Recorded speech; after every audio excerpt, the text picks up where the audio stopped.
if you want that celebrity endorsed bag from the BAFTAs, Jane had a good idea. She thinks we should revive sort of swap shop, because a competition. I think it's a great game. It's great. It was great, right? But a competition, or just saying why you need it, right? This way, you know, it's how much you can give, and I think it should be, right, what will endorse Carl's life.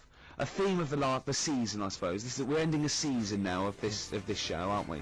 And one of the big themes is really develop Carl, enhance Carl. Rejuvenate him in some way. What do you think Carl would want? Have you got something he'd love? It can be battling tops, you know, and you've got to say why he'd love your old battling tops. It can be a book. Sorry, what's a battling top? Was this something you used to take to school, like, with your hoop and stick? No, it was a little game. Potato. It was in the wrist action. And it was like little tops, right? You'd have 4 players, right? You'd wind it around like with cotton, right? And hold a little, I'm getting excited thinking about it. I don't know what you're talking about. No, I know, I'm getting overexcited. It was just battling. Was this something like... And you pull it, and it goes mad. Don't send one of them. I've had one. Don't give any clues. It can be some educational, it can be some personal to you that you think you might enhance. So the competition is basically, if you want that bag. So let's just explain what the bag is. It's one of these sort of cardboard giveaway bags that we got at the BAFTAs. It's got a nice big picture of the BAFTA logo. We got it signed by Graham Norton, Angus Dayton, Alan Davis, Jamie Theakston, Paul Whitehouse, Helen Baxendale, Steve, Phil Mitchell, McFadden, Simon Pegg, Steve Wright, obviously the 3 of us. And you know, it's just a nice little sort of, you know, if you like kind of autographs, or if you're an autograph hunter or whatever else, or you just like the bag, or you like the show, you know, or you then want a little piece of Carl, or you want to give Carl something, a bit of yourself, or to enhance his life. So let's get it straight. So it's something. It doesn't have to be very expensive. It doesn't have to be necessarily a worthy thing. Something you've made. Carl has to go, I want that. Something that enhances Carl's life in some way. Something that will make his life a little bit more special, a little bit better.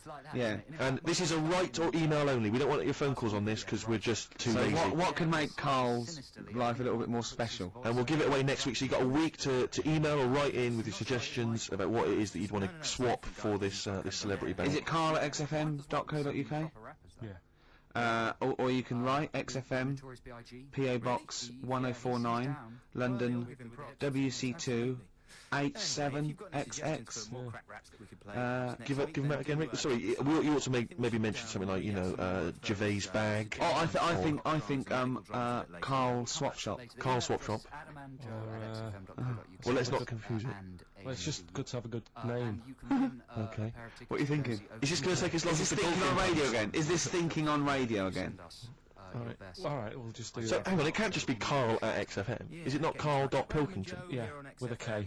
But the thing is, why are they emailing me? Because I'm not taking any bribes. They've got to send the stuff in. No, but as 100 people send something and you send 99 back. No, I won't send... Oh, yeah, I see what you mean. Yeah, no, they just email or write in a suggestion. Make sure that you mention who you are if you're emailing, and leave a telephone number as well. We need a telephone number, we've got to call you back. Let me give you an example. I like the bag, I want the bag, right? I think this would enhance Carl's life because I am sending a Feng Shui book. Something like that. You know what I mean? I am sending Carl a teddy bear. You have to explain why, though. Obviously, why you think this is, you know, this is getting so much more complicated than it needs to. Involved in it. It was such an easy idea. Throw the bag. Well, burn the bag. Give me questions again, Rick. Bag. Okay. It's XFM PO Box 1049. That's easy to remember. London WC2 H7XX. And the email? I can't remember. Carl.pilkington@xfm.co.uk with a K. Oh, well done. Yeah. Man alive, that was exhausting. I'll tell you what, Carl, what would you like? What would you like? I really don't know. Honest to God, I can't help anyone out here. You just see something you like when you see it. Well, there might be something out there that I don't know about, and yet it is. I'm sure there is. I'm sure there's something out there you don't know about. There's things in this room you don't know. No, but... Okay, look, we played it before once, and I know you were charged. Yeah, I'm a big fan of this. This is from Amy Mann's album Bachelor No. 2, and this is Red Vines.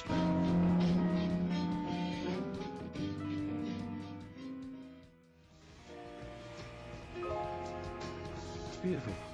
I know Carl's not impressed, as ever. I don't know what your criteria for music appreciation is at all, Carl. It's just like you build them up as being something really good, and then I hear it, and it's like... Oh, but I don't know what it is that you're expecting to hear. What we meant to say? Really good. What we meant to say? Oh, this is a mediocre track. This is alright. Listen, when you played Simon and Garfunkel, right, they've got their own unique sound. You know it's them when they sing. Yeah. That could have been loads of women who I know. It could have been loads of women who you know.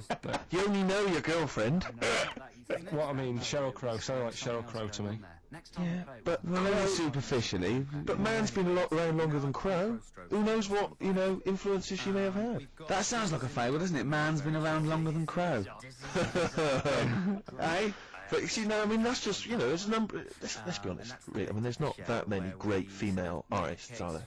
Oh, hey, be careful there, Steve. Some of the sisters out there will be disagreeing with you. I'm not saying that they can't sing a beautiful song. I'm just worried they can't write the material. I'm thinking of Bush. I'm thinking of... Aren't we all, Rick? I'm thinking of arm trading. That's true enough. I am thinking of... Anastasia. Anastasia. I know you love Anastasia, don't you? I love that new one. I love that new one. I mean, I don't like that sounds sort like of the stuff, other two. but it's sort of, there's a good chorus, and I can do her dance. That dance at the end when she puts her arms up. I like It that does one. sound like she's a cover of the new Tina Turner. Yeah, no, that's the one I liked, yeah. And me and Steve think that she's sort of like one of those people that go out with her daughter. Well, I think the reason is because if you notice, she always wears sunglasses. Yeah. And I'm sure that because she claims to be something like 28, I bet she's like 40. It's like one of those 40-year-old women who come from Essex, but they come with their daughter's 21st, and they're going, your mum's mad. Yeah. They think we're sisters. They're like, I'm 40 and she's... She always flirts with her daughter's boyfriend. Yeah. Where are you going? We're going down, we're going down Millionaires. Your mum's mad. Look, your mum's got a bra on. Yeah. Don't you think she looks like that, Carl? Yeah. I can't picture her. You can't picture Anastasia? No, she wears glasses. Sunglasses all the time, yeah. No. You're not into this, are you, Carl? You get this whole sort of broadcast thing as just... You're fed up with it, aren't you? You can't wait to finish next week. Well, it just seems I can't say anything right. Why? Well, whatever I say isn't right. Or funny. No, but do you know what I mean? What? Because what are you upset about? Well, I laughed at the urban myth, it not being true. Yeah, and... But one of the things, I'll tell you, that if you take nothing else away from our time on the radio, it should be to be more inquisitive. When a piece of information comes to you, don't just take it at face value, query and question it. That is what has made Ricky Gervais one of the premier thinkers in this country. He will not accept anything on face value. He queries everything. Anastasia, she looks glamorous and wait a minute, those glasses, what do they suggest? Actually, she's 40, I'm not going to buy her records. And that's libelous. That's potentially libelous. So, hang on a minute. Roy Orbison then, was he starting to look old? We're not saying everyone who wears sunglasses is necessarily older than their years. No, we're not even saying about Anastasia. We're just doing about an image, one of those sort of like ravers that goes to their daughter. It was a little bit of light observational comedy, to be honest, Carl. You've seen through it, mate. Yeah. You tore it to shreds. She's not 40. You know what I mean? She doesn't hang out round with much younger people, chatting at their boyfriends. It wasn't true. What do you want? What do you want in life, Carl? Tell me now, because me and Steve can probably sort it out. That is true enough. Come on. What do you want? What's the best thing? What would make what your song? life If you could play any song now, what would it be? Well, we're going to be spinning one of my favourites later on. Killing a Georgie. We've sorted that out. You've probably got a lovely few gifts you can choose from, just because we got a few signatures on a piece of paper. Do you know what I mean? Yeah. What more do you want out of life? I always find that... Do you want a cat? You want a cat, don't you? It's the things that you don't think you're going to get that you enjoy the most. Right? Go on, like what? No. Well, like, when you go out for a night and you're expecting just to have a simple little drink and it turns out to be a really nice night, you see people you haven't seen for ages. Yeah. Now, the BAFTAs, so sort of, you expect so much. He's having a go, isn't he? That when you get there, you get that little bit of veg as a starter. And you think, look at it, they've tried to make it look good. But really, as I said to you, I mean, you don't eat veg, which I find is mental. But like the starter that we had, that was like, how would you describe that? It was a veg pie. It was like, I thought, I was starving when I came in there, right? And from the stairs, I could see the tables, and it looked like there was pate laid out, and I was getting excited, I was salivating. Got there, it was a vegetable pie. I said to Steve, vegetable pie. Okay, someone took mine, It I was went a away. vegetable White House pie. took mine, didn't he? Yeah, but Rick, you won't eat anything. We've discussed this before. All you'll eat is pizza and crisps. Do you know what he said to me in the week? I was picking up my food in the BBC canteen, and he went, right, I'm honestly thinking of stopping having lunch with you. I went, what? He went, it winds me up. I went, what? He said, it winds me up. It winds me up. You won't eat anything. That's a lovely bit of chicken there. You're not eating that. You're not eating that. It winds me up too much. Like you get irritated by people noise. He said, you eating, it just winds me up, Gervais. And then he went, you're a cock. Yeah. It really annoyed me. His eating habits drive me mad because he's constantly whinging about the fact that he thinks he's got cancer. Every 25 seconds. Wait a minute, I can feel a lump, I can feel a lump. It's your cock. No, it's not, it wasn't there before, it wasn't there, it's a lump, I'm dying, quick to the hospital. I have been, how many times have you been to, like a doctor's clinic and sat in the waiting room, right? Carl, how many times have you been there, right, with a friend of yours? Twice I've been with Ricky. One time when we were writing the first days of the office, we were writing in the waiting room for the doctor. Because he had to go in there and have his, because he thought he had testicular cancer. I swear to God, I'd seen him think about it, and I just said, so he said, I never worry that again. He said, no, you're not in the risk group now. The other time was, the other time was, I thought I had stomach cancer, and I went, she went, why? I said, oh, God. He said, when you get a sore throat, do you think you got throat cancer? I said, I have thought that, yeah. And she sort of said, get out of here, you idiot. And that's what I like that when they do that. But I think it's sort of since my mum died of it, and I just think, oh God, it's in the family, and that's the thing I worry about. But don't you prefer? I mean, I don't go because it scares me. Yeah, I'm like that. I prefer not to go because he might. I always worry that, especially with cancer and things, that they'll go. You know, I'll go there with a sore leg or something, and they'll go, no, your leg's fine, but look at this we've found in your head. If it's a brain, you'll be laughing. No, but you know what I mean? They'll find something, because none of us are perfect, and as you get older, you get little moles and stuff, and they'll say, oh, we best get rid of that. And it's like, leave it alone, it's not causing any problems. That shouldn't be there. Leave it alone. It's not. Well, it is. It's getting bigger and it's strangling your lungs. But Rick's sort of like, But my point was that this is what upsets me. He constantly worries about his health. He's constantly obsessed. I found some buboes. I think I've got plague. Every 10 minutes he's got something. I started choking once because I thought it was some dust, didn't I? Yeah, he swallowed some dust. He started choking like he swallowed a fishbone, right? It was literally. I thought he was going to die. And he panicked and he shouted, right? I'm choking. I'm going blue, and I'm trying to hit me, and he's hitting me on the back. And he shouted, I don't know the Heimlich manoeuvre. And I was choking and dying, but then I wanted to laugh, because he panicked going, it's like, if he's going to die, I want him to know that I didn't know the Heimlich manoeuvre. I did everything I could, but I didn't know the Heimlich manoeuvre, so that was why I couldn't have said it. But my point is this, he worries about his health, and yet he eats like a child. He eats crisps, constantly, Coke. He keeps going, oh, I've got a headache, drink some water. Yeah. No, boring, hate it. I did say that, yeah. Chips, pizza, sausages, beans and chips. I've never seen someone eat so much. I don't know how he's not bored of it yet. Sausage, chips and beans. Everything's got to have cheese on it. Parmesan cheese, please. You know, on anything. Why don't they leave it in a restaurant as well? Seriously, why don't they leave the Parmesan cheese? It's like it's gold dust or something. The salt, as much salt as you want, but they come along. And I found myself sneaking. I've said to Jane, look, how is the waiter looking? And I've leant over and did some more Parmesan. I feel really guilty. Just leave it. It was on a trifle. You don't need cheese on dessert. I've explained it to you. Oh dear. So this is why I get angry. And that's why I got. And I'll tell you this. What if I had to be on? I mean, Ricky was on Room 101. If I had to be on there, I'll tell you this. Ricky Gervais would be the first person in there. He'd be straight in there, man. Because I got a list as long as you are. What did you think when I said annoying people like making noises? Unbelievable. So you talked about annoying noises and people that make noises that are annoying. He is the most irritating man I've ever met. And I swear to God, I don't mean that as an insult. You really are, because you go out of your way to be insulting and irritating. Thanks. Well, that's fine, you know. But you'd be straight in there. Yeah. In fact, we should do this next week for Carl. We should draw up a list of Carl's hates, what he'd put in Room 101. Oh, think about that next week. That is genius. Next week, so we got the competition. We've got Carl. I'll tell you what. Let's play a record and do White Van Carl. Yeah. And just let's slam dunk this mother. That's true enough. What are you gonna play? Some Alpine Stars. Okay. This is a good track, I have to say, and this is called Joy.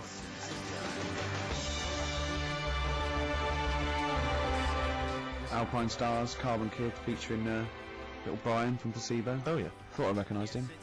Yeah. Do you like that? Right. White Van Carl. White Van Carl. Yeah, this is where we steal the White Van Man column from The Sun and basically fire those questions at Carl, getting his opinions on the week's news. Okay, Carl. Let me see. Okay, what do you make of this? The average woman, apparently, takes 27 minutes to get ready to go out. Tokyo, that was one of Do you the know locals that'll always remind us. Yes. And it's a Are fantastic they saying that's a good thing, or No, they're saying that the bare minimum it takes. No, this is what surely. No. But I remember reading. I'm sure they said that it takes them 27 minutes to get ready to go at the very least. I I mean, think. it's not that bad if it's for a night out. It's that. I mean, 30 minutes is all right. If it's but- going to get to 20 woodbines. But yeah, or if the house is on fire and it's like quick, Yeah, get ready and get out. I don't think it's in a fire. No, I think. Yeah, go on. I think 20. That's 27 minutes. how long I take about 27 I can minutes. take up to that. But do they include the getting up, having a bath? Doesn't give me any more details. No. 20 seconds. Well, that's difficult to go by. It's difficult to go on that one, isn't it? How long does Suzanne take to go out of the house? Depends, like I say, if we're just nipping out shopping, The old flip-flops and trackies on. yeah. But if you're going out for the night, it takes a bit longer, doesn't it? Yeah. Yeah, you got a wire in the trackies. yeah. Okay. Okay. No, really don't know what the ins and outs of this story are. Is Sven Goran Eriksson sticking with Nancy rather than Ulrika? Well, it's his wife and that was his girlfriend. Yeah, I don't know if any of those story's true. No one seems to have offered any evidence for it. Anyway, Everyone remained silent. It's rubbish. And okay, what to make of this? David Beckham apparently was driving despite having an injured foot, and just further threatening his World Cup chances. Now, obviously, you're a big football fan.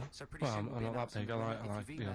Sure. Would that hurt him? Would that hurt his foot? It can't be good. Is it in a plaster? It's not a big cast. Sure, Is it's it? better to drive than it is to walk on it. Good point. Fair enough. Yeah. Go on. Can't argue with Can't that. get the bus, can he? Okay, and what do you make of this fascist leader who's having a lot of success in the French presidential election? What's he doing? Have you not come across this story? No. Right, this is one of the big political So stories. it's got far right. They've got nearly 20% He's in a one. far-right fascist leader, and he's having considerable success in the French elections. I don't think we should be asking Carl questions like this. Not something you've got to I'm getting scared. There's all sorts of bad stuff going on in the world that we don't know about. Yeah. But we know about this. Yeah, but you're better off not knowing because there's nothing I can do about it. You're absolutely right, Carl. I can't argue with that. Oh, man alive. Fantastic. That is brilliant. Have we got it lined up? Bit of Rolling It's the one song I've been wanting to play since we've been on XFM, really. And it took me a while to track it down, obviously, in the XFM library. But here it is, Give Me Shelter from the Rolling It's Stones. an amazing track. Good, isn't it? Turned into sort of Bowie darling. It does sound, it's like a sort of Club Bowie song, isn't it? Okay, let's have the audio bullies now, and we'll announce the winners of our Give Me Shelter from the Rolling Stones. Surely, if there was a soundtrack to the Vietnam War, that would be on there, wouldn't it?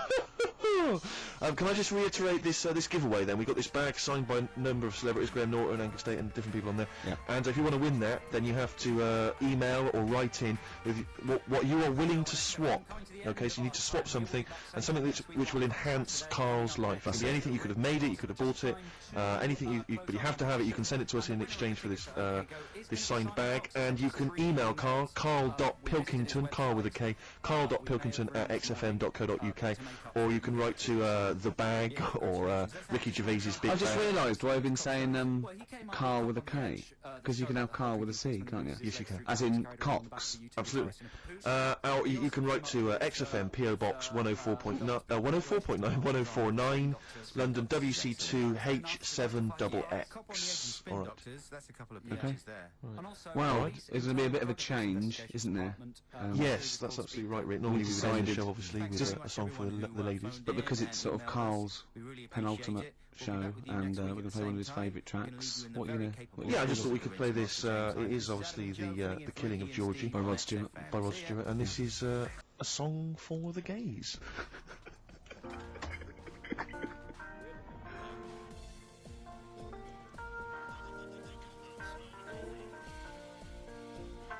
Oh, yeah.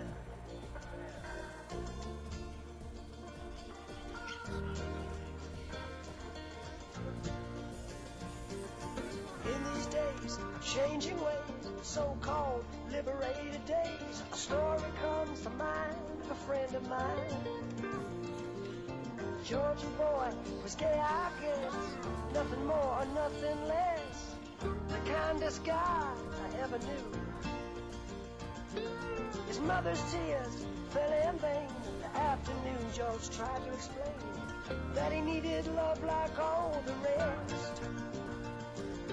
Paul said there must be a mistake. How can my son not be straight after all I've said and done for him?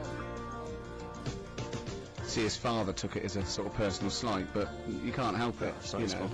And as he said, you know, he's just gay. It doesn't make him a nasty person. Not at all. Leaving home on a Greyhound bus, cast out by the ones he loves, a victim of these gay days, it seems. Are you enjoying this, Carl? Yeah, but I'm not gay. No evidence of him being Scottish. No, but Georgie went to New York town, where he quickly settled down and soon became the toast of the Great White Way. Accepted by Manhattan's elite, in all the places that were chic, no party was complete without George. Along the boulevards he cruised, and all the old queens blew a fuse. Everybody loved Georgie boy. When he says they blew a fuse, they're not electricians. They mean it's sort of And it's not a euphemism either. The last time I saw George alive was in the summer of '75. He said he was in love. I said I'm pleased. George attended the opening night of another Broadway hype that split before the final curtain fell. Deciding to take a shortcut home, on and on, they meant no wrong. A gentle breeze blew down Fifth Avenue. Oh, I'm worried. I'm a bit edgy. He's out late. I know. And he's taking a shortcut, which is mental. Not in New York City. Yeah. He doesn't know the area. He's in Scotland. Out of a dark inside street came a New Jersey gang with just one aim, to roll some innocent passerby. There ensued a fearful fight, screams rung out in the night. George's head hit a sidewalk cornerstone. I bet it was them that were screaming. Yeah. A leather kid, a switchblade knife, did not intend to take his life. He just pushed his luck a little too far that night. The sight of blood dispersed the gang. A crowd gathered, the police came. An ambulance screamed to a halt on 53rd and 3rd. I'm suddenly worried. This isn't a true story, is it? Who knows? If it is, we don't know that. Just what I'd say, that we're not... Oh, well, that would be terrible. Yeah. George's life ended there, but I ask who really cares. George once said to me, and I quote, he said, never wait or hesitate. Get in, kid, before it's too late. You may never get another chance. 'Cause youth's a mask, but it don't last. Live it long and live it fast. Georgie was a friend of mine.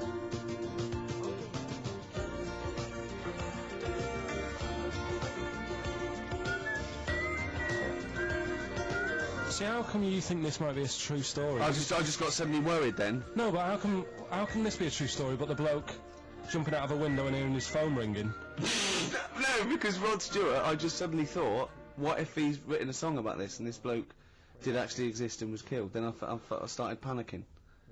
Yeah. I don't think it is it? I'm almost certain it's not. Okay. Is that it then? Is that it? Then we got to pack up and go home. Yeah? Well, I think we've enjoyed ourselves. Oh, I've loved it. I've loved every minute of it. Carl.pilkinson@xfm.co.uk for your suggestions as to what you're willing to swap for the signed bag. See you next week. Bye. Absolutely. Stone Rose on XFM 104.9. I'm Ricky Gervais, with me Steve Merchant. Hello there. And Carl Pilkington for the last time, Indeed. I'm afraid. Yes. So, you know, we're going to have a little bit of a chat. We're sewing up some things with Carl. Indeed. We're giving away that prize, that BAFTA bag, and, you know... Playing some great music. And we're just, I mean, I'm bringing in my favourite tunes. I'm bringing the Smiths, Radiohead, Cat Stevens, David Bowie, Neil Young, the classics. Steve's doing the same. Indeed. Well, Carl... The last time for... apparently, someone's got it a bit wrong. We're not actually away for 6 weeks. We're away for about... So, we'll be back in, August, won't we? Bloody hell. Yeah. No, don't swear. Yeah, that's outrageous. On the last show, you have to say that. Already brought the tone down. Yeah. Cheapened it. And I think it's blasphemous as well. Yeah. No, it's not. No, hell isn't, is it? Isn't it? No, I don't think... That's not blasphemy, is it? Taking hell's name in vain? Yeah. Yeah, but what was it you were saying the other week about the Queen Mum used to have the right mouth on her? What? I don't think we said that on air, Carl. What? No, but last week you Yeah. were saying about bad language, and I was saying, there'll come a time when bad language isn't, doesn't matter anymore. You can F and Jeff and stuff. Oh, I know what he's talking about, Steve. Really? Right, let me explain to you, the listener at home.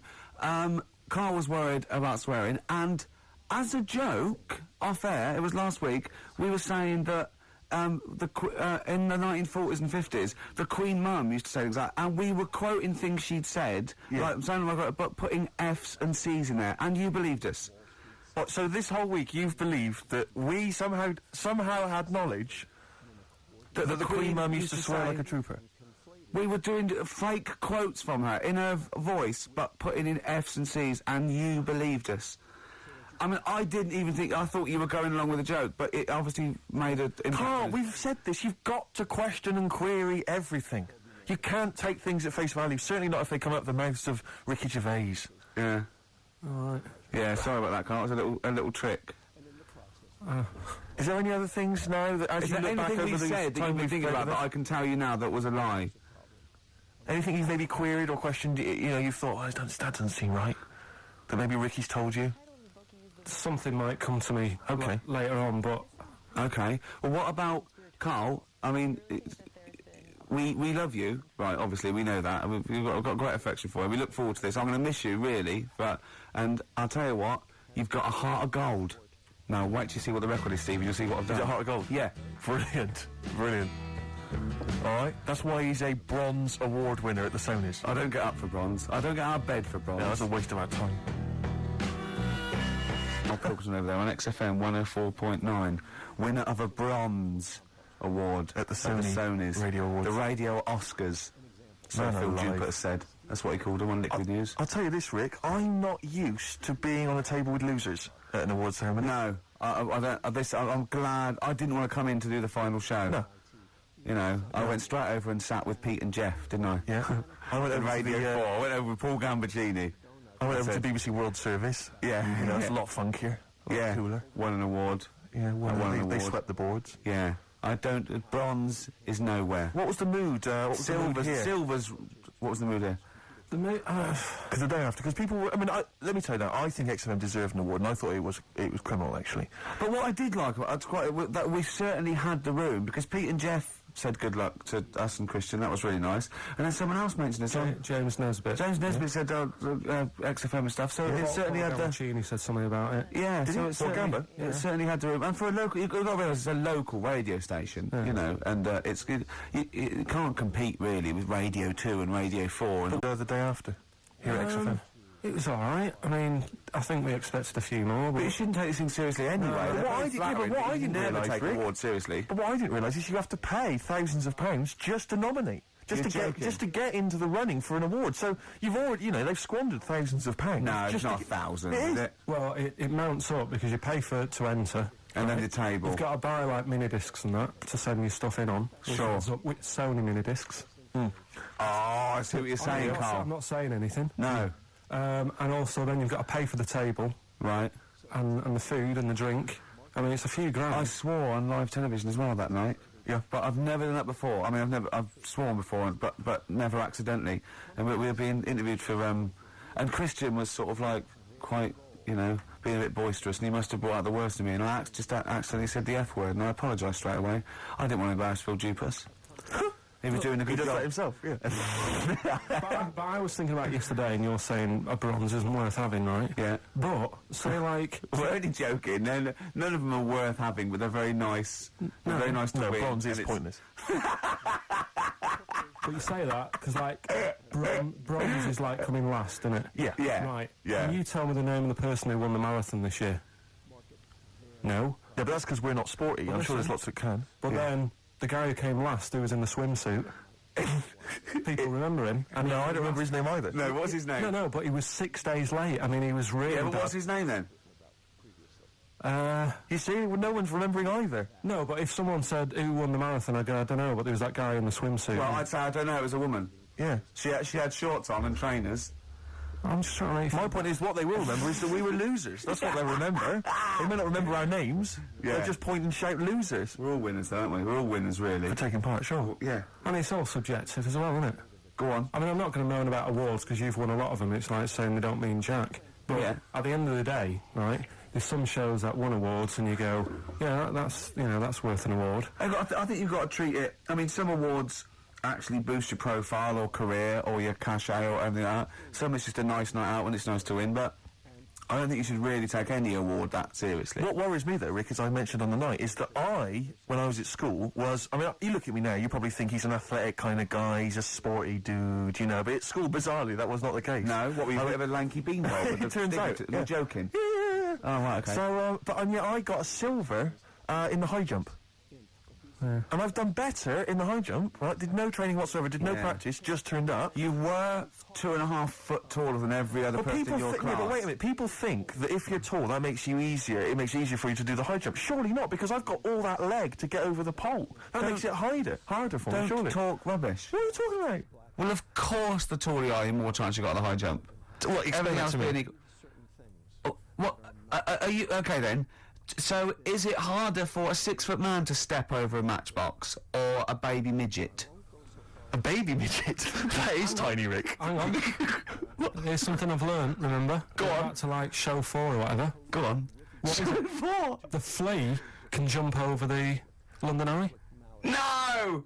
No, it can jump the equivalent of if it was a 6 foot man. It can jump about 6 inches high. A flea cannot jump over the London Eye. Yes, it can.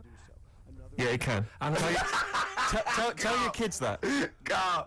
Oh, remember? Oh, a flea can jump over the London Eye. And an ant can lift 3 Volvos. But you're talking about fitness people and that. Remember Go on. when we were in the pub, right? Yeah. And your mate Johnny was in there. Yeah. I think it was. Yeah. And he was talking about that guy who got done, right? Because he entered a wheelchair race. Yeah. And there was nothing wrong with him. His legs were all right. Yeah. Now, he got done because he shouldn't have been involved in it. Yeah. But don't you think that really he's really good for doing that? Because he's not normally in a wheelchair. Sure. So he's not used to how they move about. Yeah. His arms aren't as strong as the other fellas who are always in a wheelchair. Sure. He had his mate pushing him. That was the problem. Yeah, it was motorised. I'd give him a gold plus. Just you know, you're taking a bloke who's not used to doing something. He does it the first time and beats the people who are at it. What about that woman, though, that was disqualified in the shooting because she was in a wheelchair and she was just in the normal able-bodied Olympics. It was just she entered, right? But she wasn't allowed to rest her elbow on the arm of her chair because that was a disadvantage. She was in a wheelchair and she's shooting, but she was getting unfair advantage. And they said you cannot put your elbow on the arm of your Sneaky, wheelchair. aren't they? No, they are. You got to be careful. You got to be careful. Do you want to play Some of them aren't even disabled, it turns out. Hold on, though. We're talking about athletes, aren't we? What record should we play next? I'd love to hear that single that was out a couple of months Athlete. back by Athlete. Athlete. Let's have Athlete. Man alive. West Side by Athlete, a track that I know you and I have enjoyed. Yeah, it's one of our favourite new tracks of the year, that one. Yeah, Absolutely. Very good. More of our favourite tracks to come on XFM 104.9. You know, With I've me, Ricky mentioned Gervais, and you, Steve Merchant, and, Carl Perkinson. sure, go on. You know, I was mentioning Shoot. the high jump. That Yeah. high jump. Do you know the reason I didn't get the gold?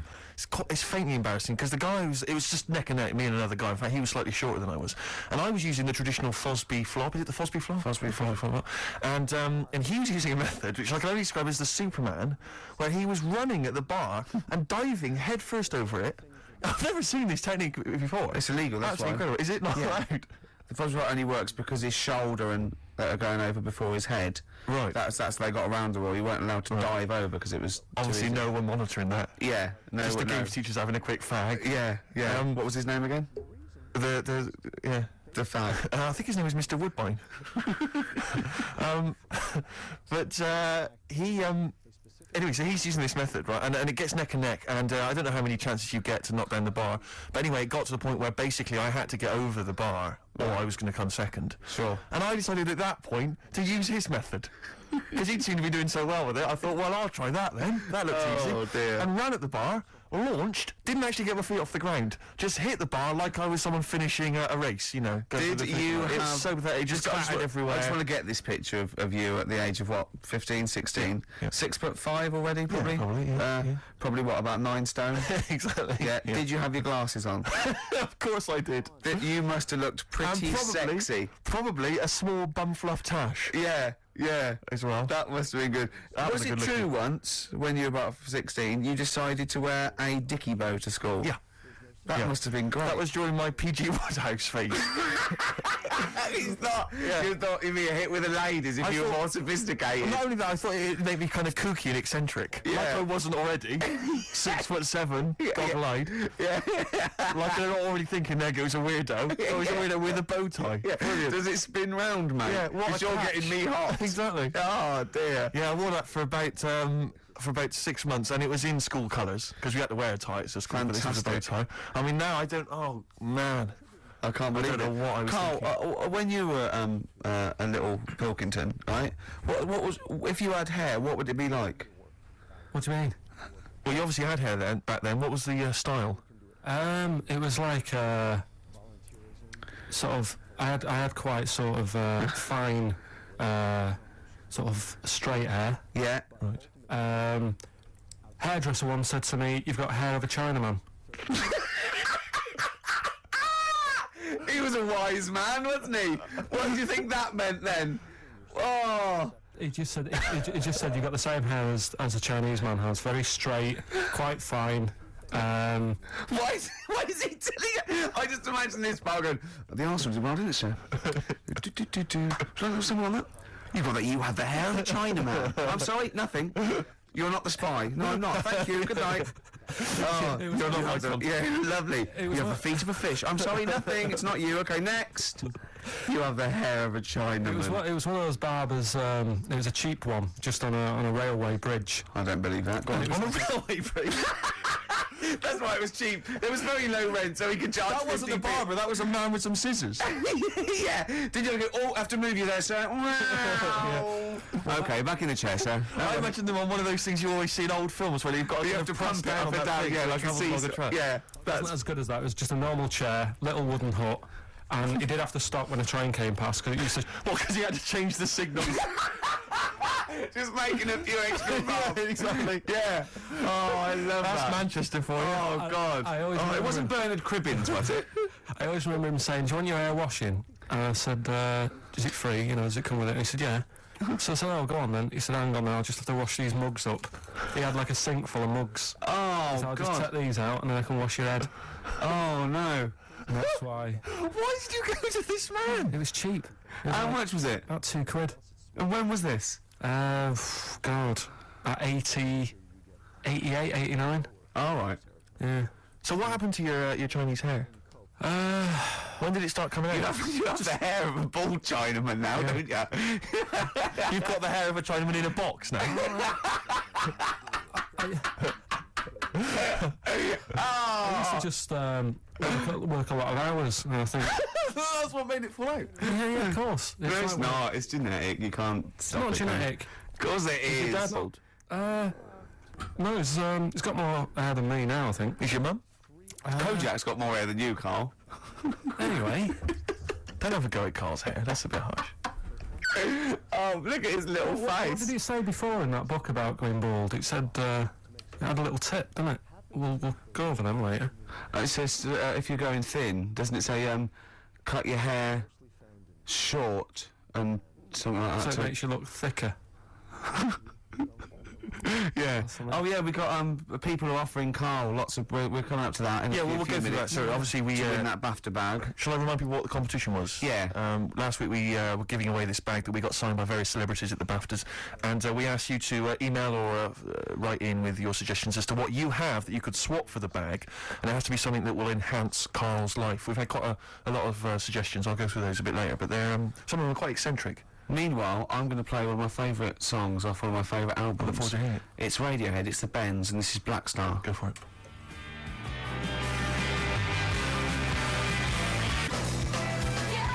Sugar Cubes. Hit. Yeah, on XFM 104.9. Our last show till August. Absolutely. Sorry about that, we'll miss it. We can't avoid it really. We've got to go away and do some filming. And they're only going to miss you anyway, Carl. They can do without us now. Zoe Ball's on. Yeah, Zoe Ball. And who else is after her? She's not doing the whole one, is she? Yeah, I think so. Is she doing the whole 3 months, is she? Yeah. Tell her not to get too comfortable. Alright. Right? Don't let feet, and don't let Big Boy Slim come in with her, because he mixes up the records, doesn't he? and ruins them. Yeah. Hey, talking of DJing, Go on. you know I did that storming set the other night for XFM. Yeah, sure, yeah. Go on. This was down at a little club, in case you weren't aware of it. Yeah. Anyway, I went to the Sony's the other night. Yeah. Carl Pilkington sidles up to me, slips me an envelope. Go on. 200 big ones in there. Did you get paid cash for that? Yeah. £200. Taxman won't know about that. Cash in hand. No, the tax won't know, because, I mean, obviously no one who ever works in tax is listening to local radio. Oh. Yeah. Well, so... No, the taxman will know about it. Yeah. Because I'll declare it. I would. Put it, it's going straight down. I'll do it when I get home. Do it when I get in later on. And don't write off rubbish that you buy anyway, like, you know. No, I won't. I'll do it all above board officially. Fill it all in correctly. And so I'll send it now, I'll send it tomorrow so that you get it early. So it's not too busy for you, sir. Oh, never mind. Yeah, also, did you see Liquid News last night? No. What is Liquid News? I don't really watch It's the Liquid thing News. on Choice. It's sort of celebrity news, yeah? And Julian Clary was on, and they were talking about the Sony Awards the night before, which we went to, and they said something like a relatively unknown had won the entertainment award that we were up for, and Christian and Chris Moyles and Jonathan Ross said beating off bigger people. Not he was beating off bigger people. They weren't suggesting he was. Was Julian Clary beating off other night? Yeah. And it said so. The people who didn't win resorted to silliness, and it cut. Right. I don't know where the camera was. It must have been miles away because it wasn't us. Cut to me making a little hat for you out of a Budweiser box, a little diet thing, and then forcing it on your head, and you sort of struggling. Do you remember that? I do remember it. Yeah. They're always watching. They were filming us. They were filming it. Yeah. Scary. So yeah. That's really scary because some of the things we were doing. Because I was tying scarves around your head, wasn't I? We were touching Carl in an intimate way. We were gaying him up, weren't we, to make him feel all uncomfortable and everything. Because he doesn't like that sort of thing, do you? Can't stand it. We're going to be giving you a cuddle about 5 to 3. Seriously. Yeah. We are going to. On the way out. And I've got roaming hands. Yeah. Do you know them girls who came up from the radio academy and sort of said, "Oh, so you're Carl then?" Right. Yeah. Yeah. A couple of fans went up to Carl. Yeah. Just on the way out, I said to him again. I said, "Look, I'm not gay," because they were convinced I was.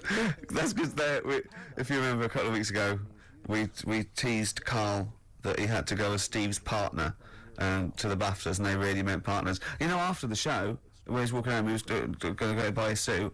I actually said, they will ask you. He went, well, what if they say, and as we walk in, Steve Merchant and his boyfriend Carl. I went, well, they won't say that as you walk in. They might overdub it on the television. So he's going, well, what about my mates in Manchester? And he said, I'm not going. The risk of someone in Manchester thinking that he was going out with you, mind you, it wasn't. It was probably going. Wow! If he was going to see where you're going with that. If he was going to be gay, you wouldn't choose Steve, would you? No. Who would you choose if you were gay? If you could go out with any bloke, who would it be? That's a good one. Yeah. That's a good one. You've thought about it before. Go on. No, of course not. No, who would it be? If you know, if you were gay, what bloke would you go out with? God, probably Jonathan Ross is alright. You gay? You fancy Jonathan Ross? You. Oh, Bender! Rossi! Bender. Oh, you've got his number, haven't you? We should get contact. I love you, Jonathan. You. Jonathan, I love your film show. You're so funny and handsome and well.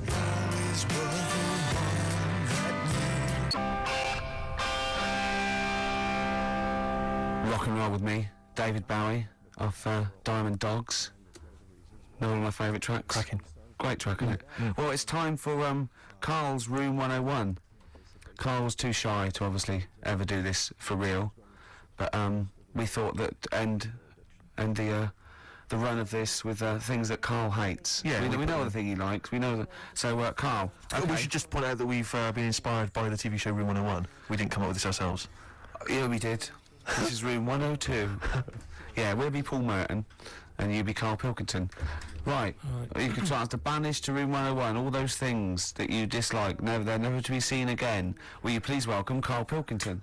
All right. Who? How are you doing? All right, Carl. So, what's your first? What does this represent? And imagine me putting something on a table next to you. Go on. Right. Well, first of all, right, it's dead hard to come up with like 5 things that drive you up the wall. Okay. Right. It's not easy because there's so many things. Yeah. but it's just like, you know, picking 5. It's like someone saying pick your 5 favourite records and 5 favourite films. Yeah. It's hard. So You know, in Desert Island Discs, where you always get the complete works of Shakespeare in the Bible. Yeah. I think you should include Ricky Gervais. I think you should always be there already in Room 101. They don't have to nominate you. You always go in. Go on then. So don't bother putting him in. Don't bother putting Ricky in, Carl. He's already there. I'm already there, waiting. Yeah. Go on then. right. Yeah. First of all, right, I thought of like things that we've done in the past, Sure. and like quotes and that you were talking about. Yeah. That quote that people say that you know, money doesn't make you happy. Yeah. Right. We're just rattling through some here. Yeah. That annoys me. What? The quote, money doesn't make you happy. Yeah, because it does. It clearly does. Right. Without it, life's pretty dull, isn't it? Yeah. Good. Right, so okay. so that's like a little short thing, and you know, then that sort of makes you think about people with money. There was a programme on in the week. I don't know if you saw it, Steve. The one Posh Loaded. That was brilliant, wasn't it? That was a great show. So annoying. Oh yeah. There was a girl on there, right, who's from a rich family and that, and you know, it's not her fault. She's from a rich family. No. It's like how posh people annoy people. That doesn't annoy me because the way I sound is because of where I'm brought up and that. Yeah. And at the end of the day, if you sound posh, you sound posh. It's you know, it doesn't change you as a person or whatever. Yeah, it's quite But this girl, right? Did you see it, Steve? I did. You didn't see it, did you, Ricky? Right? This girl goes shopping. She buys like 4 t-shirts and a crappy little handbag. Yeah. Spends about 1,300 quid, and she's just wasting it. Going, you know, the woman's saying, "Oh, you'll love these. You know, they're really in fashion." She said, "Oh, whatever. I'll probably only wear them once anyway." And it's just that sort of thing annoys me. Yeah. You know, people with money, you know, who have grafted for it, are good, but like, you know, people who just get money given to them from the rich parents trying to make the world. There was another point, right, where she's in a shoe shop, right, and she's like got these big boots and stuff, but part of the problem is, right, she's quite odd looking and that, right, but she's got a lot of money, so she makes herself look half decent. Yeah. Problem is, she's got fat ankles. She's got what? Fat ankles. Right. And they drive her up the wall because no matter, I mean, it's one of them things, isn't it? It's almost like God has gone, yeah, you can have all the toffees and stuff you want, you can have like your nice t-shirts, but at the end of the day, love, you're stuck with these ankles, and you can see this. I love the idea of God saying, right, you can have all the toffees you want, Yeah. and you have nice handbags and that, but you're stuck with these ankles. Oh God! And I really wanted to get a job in that shoe shop where she was going in, blowing her dad's money, and she was calling up her dad saying, "Oh, Daddy, is it all right if you know, I'm just out shopping. I've just bought some shoes that have cost like $1,000, and I really wanted a job in that shoe shop, just so I could sit there. And when she comes in, you go, "Oh, hello, love, whatever her name is. Lovely to see you here again. Got some lovely new shoes in. Look at these nice new boots. Everyone's wearing them. Victoria Beckham." And, you know, all the it girls are wearing them. Yeah, try them on. "Oh, you can't because your ankles are so fat. You can't get into these. Never mind, here's some boots." She really annoyed me. And I'm not a nasty person. You're but not. She brought it out of me. Oh, I'm worried though. This idea of you getting a job in a shoe shop. I'm not know. sure you're qualified. I like all that's way round it. That some people go, "Oh, I'd like her to lose all her money or something." He'd like to actually bother go through getting the job in the shop, and then just wait in there. You'd be too busy mucking around outside like on some kind of trolley stuck in a little lake. Yeah. But interestingly, in that show, I was watching that show, and at one point, you mentioned that her fat heels or her fat ankles. Yeah. She said, "I'd like to have various changes to my body. You know, plastic surgery. I'd like to do this to my face and da da da da." And her mum's there, and her mum's going, "No, don't be so. That's how. No, you're my daughter. You're beautiful. Da da da da. No, you shouldn't. I'm not going to let you have those." And da da. She went, "I'd love to have an operation on my fat ankles." Her mum went, "Yeah, I do agree with that." What kind of a mother does that? Oh, how bad can fat ankles be? I know. What were these ankles like? Well, tell us, Rick. You must know. No, do you know what I mean? They were though? like, if you said to a little kid, say a 4-year-old kid, draw a person, they'd draw her legs. Do you know where there's no sort of thin bit and then it comes out a bit for your knees? Oh, yeah, and goes then down to just ankles. It was just like 2 logs. People go and say, "I like your new flares." What do you mean flares? They're leggings. Cheeky. Awful. So, you know. So, okay, so you're putting in posh girls with fat ankles. Yeah. Okay, what's your next one on Room 101? Another quick one, really. Go on. People in supermarkets. Right. What, the people who serve? Yeah. It's mainly these shops you get round in London that are like open 24 hours, right? Yeah. You'll go in and you'll buy you know, you don't do your main shop there. It's mainly just little bits in it. Your carton of milk and Sure. maybe a loaf, a couple of barm cakes and that. Yeah. And you go in there. Who still wants barm cakes? Right? Do they have them in London? Yeah. Do you ever ask? Would you be annoyed if they said barm cakes? We don't have those down here. They're rubbish. That's happened before when I asked for gravy, and they didn't know what gravy was. When did you ask for gravy? In a chippy. What do you mean? What do you say? Have you got any gravy? Well, just because you up north you have chips and pie and gravy on it. And I didn't have a clue what I was talking about. Right. Okay. So that annoys me, actually. Stick that on the list. But, You've got fishmen up north. but listen, right? You'll go We in saw a sign in the north, right? It was a little shop, and the sign said, "We sell bread." And it was handwritten. It was like there was probably like a rush with those people in turbans go. What's this bread you talk of? Yeah, little headscarves, old women running down with their little. Oh. But anyway, these shops, right? So you go in there, getting your stuff, and you'll go up to the till, and they don't say hello to you. They don't sort of smile. They just bleep the stuff through. Mm-hmm. They don't tell you how much it is. They just sort of expect you to look at the till to see how much it is. So you can get your hand in your pocket, give them the money, they'll give you the change, and they won't say goodbye. Yeah. So it's like they just can't be asked to have any sort of hello, how are you doing? Yeah. I don't want a big chat. I don't want to know what they're getting up to and what what the dad does for a living and all that. I just want like, how are you doing? You know, you're well, right? Oh yeah, this bread's popular or whatever. Right, that'll be £5. You need to keep abreast of which bread you're selling well. Oh, Mother's Pride, that's a good choice. 70% of our stock is it? So that really, even though it is a 24-hour. I'll be honest. I would err on the side of silence, not rudeness. I hate rudeness if they do that, but I would rather. I'd start to go, £1.50, please, and that'll be fine for me. Any more? What about hello and goodbye? Have a good day. Not in an American It doesn't way. bother me. I prefer people who say "have a nice day" and don't mean it to people who don't say it at all and don't mean it. To be honest, I don't worry about that mock sincerity because I think it. No, does it's the just job. normal, isn't it? It's I'm saying I like people who say I don't care. They say, "Oh, nice to see you. Come again. Have a nice day." It doesn't bother me. But a chat. I hate people who think they're the life and soul. No. When you're going for I mean, like, nuts. if you go through a door, you hold it open, you go, there you go. You know what I mean? You expect a thank you. Yeah, that's all. Yeah, and also when do you come in at like a narrow walkway and you're both walking there, and I stop, we'll get out of the way, and they tut, like I should have. I want to go, hold on, look, we're both in the same boat here. Yeah. Why is it me? That annoys me, where people think tutting when they're in the wrong. They own the street, or if two people aren't looking where they're going, it's one person's fault. That really annoys me, yeah. So that's it really. I mean, I know the 24-hour shops and they're knackered and stuff, but politeness, just to say... Well, it costs nothing, does it? No. So those are your little quick ones, then we get on to your big three, don't we? ones. The big one. Yeah, Should we play a record and come back to that? Well, what do you want? I'm talking to Carl Pilkington on room 101 on XFM 104.9. Yeah? What do you order? Oh, excellent. Do you know what I mean? It's mad. We were shouting at you then. How loud are those headphones?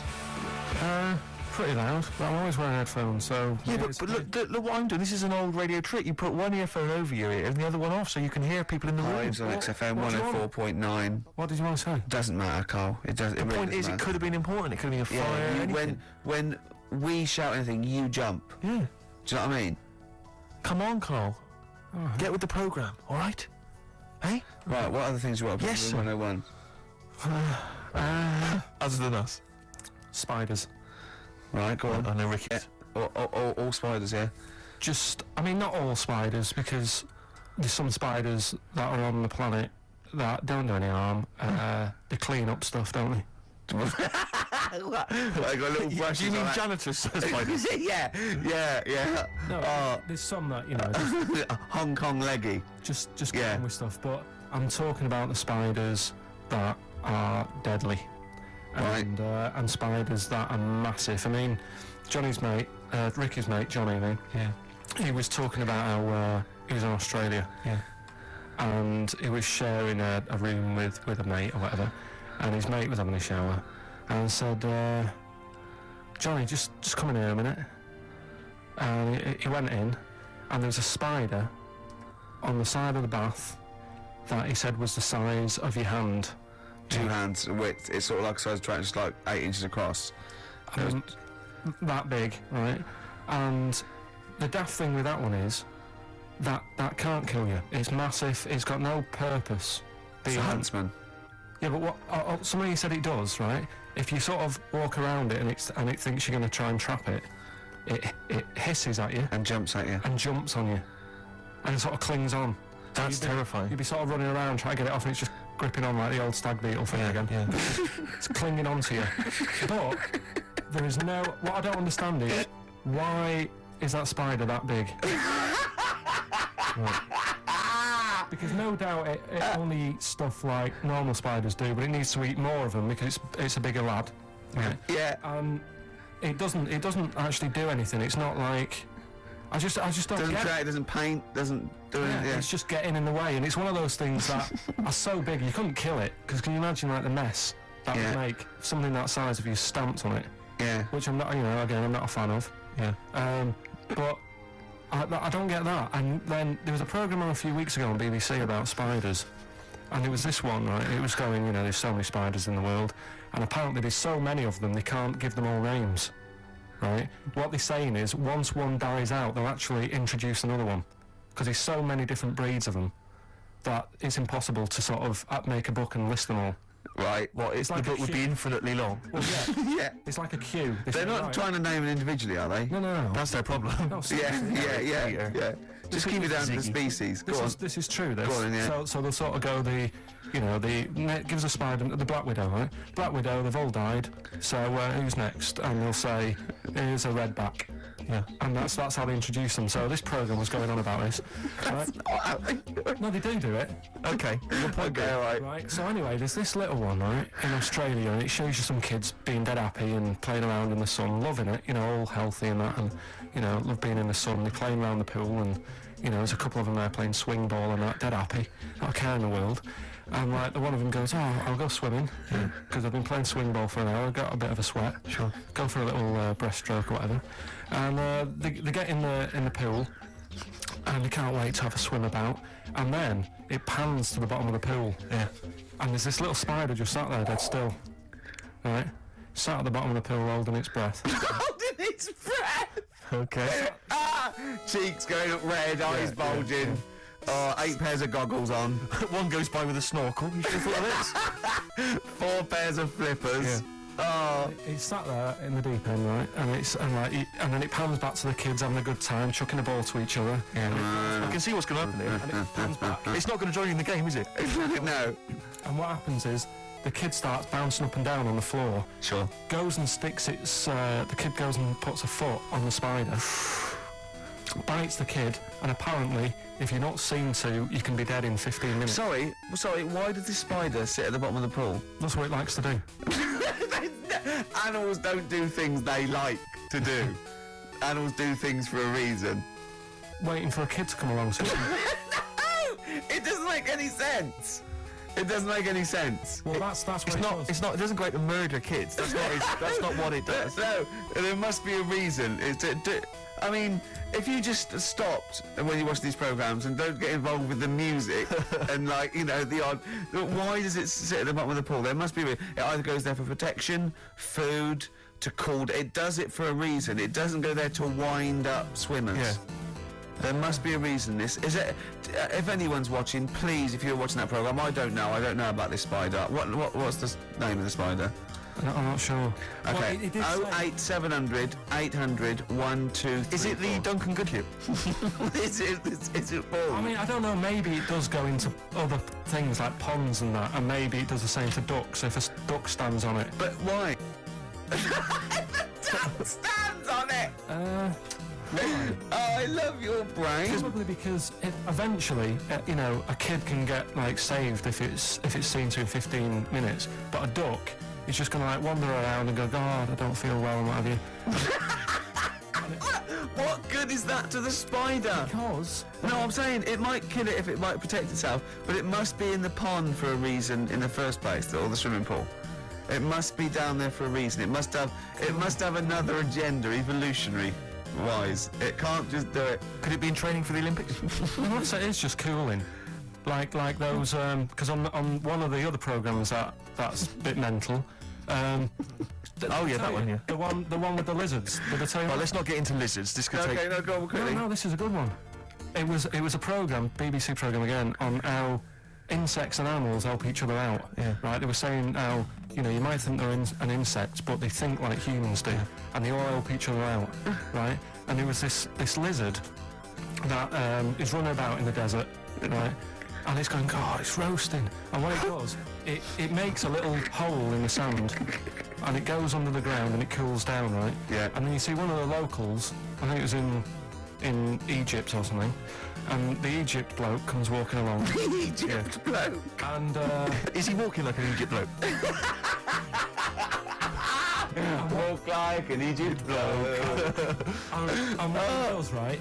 He's looking out for these holes in the ground. Sure. And he sticks his hand in. Yeah. And Why does he want the lizard? he makes shoes and stuff out of it. Okay. Right. And you see him Cobblers. walking around, he's got about 12 of these things in a basket on his back, and they're all looking really fed up. Oh yeah. And it's dead hot, and they can't be bothered trying to escape, and they look really fed up. And this bloke's laughing, he's collecting loads. I love how he watches this, like, because they sort of editorialise it and make it into, like, some sort of, like, evil play. Yeah. But then it was saying how this deadly scorpion that man is scared of is mates with the lizard. And the reason is that the scorpion goes into the hole, right? It can't dig its own hole because its arms are that big and it's awkward for it to dig a proper hole. Sure. So what it does, it goes into the little den that the lizard's made, right? And whilst the lizard's having a kip, the scorpion says, "Tell you what, I'll do you a deal. You have a kip, I'll walk up and down this hole there and sort of scare away any people." So the lizard's like, "Yeah, all right then, fair enough." Because the scorpion wants a little hole to keep out the sun. The lizard wants a kip. They've done themselves a little deal. The Egyptian bloke comes walking along, sticks his hand in the hole. Yeah. He thinks he's just going to get a lizard. Scorpion stings him. He runs off, drops the basket. All the lizards go running off. I love the fact that that is what always happens. Yeah. They filmed that just by chance, and that's what always happens. I like the fact that the Egyptian bloke has done this every day. He does it. He goes, "Well, okay, I've got all these lizards. I'll just go to this hole again. Yeah. Because I haven't got that lizard yet. Yeah. This will be fine." No, I I just think... And when the lizard and the scorpion make that deal, and he says you have a kip, Yeah. and the other one does it, do they talk in Egypt or? I mean, they talk Egypt bloke. how do they discuss? They talk Egypt bloke or this? English bloke? What language do they use, Carl? No, it's the international language of love. But spiders is what you're putting in Room 101. Spiders. Let's go back to that. Spiders. So spiders So that. basically, spiders that have got the poison to kill a man. Because Rick, I know, because you're. Okay. But Rick, I know what you're. are the ones that are just too big for their own good? Those I are don't the- understand that either. But Rick, you're scared of all spiders, aren't you? Or even the little tiny ones you I find. don't like any spiders. Yeah. Is your husband afraid of them as well? Oh dear. Fine here. What are we playing here? Oh, this is Cat Stevens. Silent Sunlight. It's beautiful off Catch Bullet 4 at its peak in the 70s. Oh, Cat Stevens. Silent Sunlight. Carl just had a funny phone call, didn't you? From someone who's telling you all about the little brown. It's called, is it? Little brown, yeah. That's the name of the spider that sits in the bottom of the pool. He said it doesn't hold its breath. It's got an air bubble. I didn't think it did hold its breath, to be honest. And then, as you know, Steve was opening a letter we got, and it's a football song, and it's "They Don't Like It Up" by the Leatherhead Gimpers. But it's the fact we keep getting sent homemade singles. Wow, that's good, isn't it? There's another one here. They're both football anthems, though. We don't. Well, do we show any interest in football? Are we? Well, yeah, the World Cup we do, don't we? You're right, Rick. Yeah. I've got a bet on as well. Have you? Chelsea to win 2-1. What today? Yeah. And I've got Chelsea to win 2-1, but Henri to score first. And that's something like 30-1 or something. Best luck. Yeah. Best luck. Cheers. Brilliant. Right, so spiders, that's the first one in room 101, isn't it? So you rude agree with people in supermarkets, spiders that are either have got enough poison to kill a man or are unnecessarily big. Yeah. Yeah, go on then. Right, good. Going well. Right. Next one. Yeah. Stars in their eyes. Blimey, it's a popular show. You might alienate a lot of people. Stand it. Why? Just, I think, if you've got a talent, right, there's loads of shows now that you can go on and make a killing, Yeah. like Pop Idol. Yeah. what was the other one? Pop stars. Yeah. That sort of thing. So people who will go on Stars in Their Eyes, they want to sort of be famous. Yeah. They want to be a singer. What I don't understand is why go on that show where you do all the hard work, got to do all the graft, Yeah. and yet, even if they win it, you never see him again. The guy who won last year, Christa Berg. Ian Moore. Ian Moore. Before last, brought us now with his own stuff. Yeah, but, alright. How did he sell? That sold well. Exactly. Don't get it. What I like is when someone doing Edith Piaf like wins a heat, and Matthew goes, "Well, I don't think you'll be going back to the cleaning job, will you?" Yeah. Yes, you will. Monday. Almost certainly. Monday. She'll be back there Monday. Just, yeah. and just the way, you know, in like the final last week where the guy who was Elvis won, and I thought he would though. Thought it was very good. No, he was good, but will we see him again? Do you know what I mean? What is his job? I don't know. He'll be carrying on doing that. There's going to be no change to his life whatsoever. He's very good at what he does, but he's wasting his time on Stars in Their Eyes. So I don't understand exactly what your issue is. You clearly like the show because you watched the final last week. He thinks. I You think agree that people are talented. You think it's a waste of talent to go on Stars in Their Eyes because it's not a vehicle to be famous, whereas something like Pop Idol, Yeah. Pop Stars, even Yeah. Big Brother. Do you know what I mean? Go on that. Sit in a room all day, have a month off work. because they're all big stars now, aren't they? No, but what I'm saying is, it's less work to sit in the Big Brother house. Now and again, just sing a song, and people go, "Oh, isn't he a good singer?" You come out after having a month's rest or whatever it is you're having there. Yeah. You come out, and there's loads of record companies like waiting for you to come out and give you a deal. And what happens then when you get a deal? When you cut a record, what happens to that record then? And it's either sells or it doesn't. And actually, what happened to it? It didn't sell. No, none of them did. But what I'm saying is, that is a lot easier to do than all the graft that you have to do on Stars in Their Eyes and the pressure. What would you Craig's Christmas record Yeah. or Ian Moore's classics? Probably Craig, just because the guy on Stars in Their Eyes really thought he was better than Christa Berg. When he was singing, and I think I'm better than Christa Berg.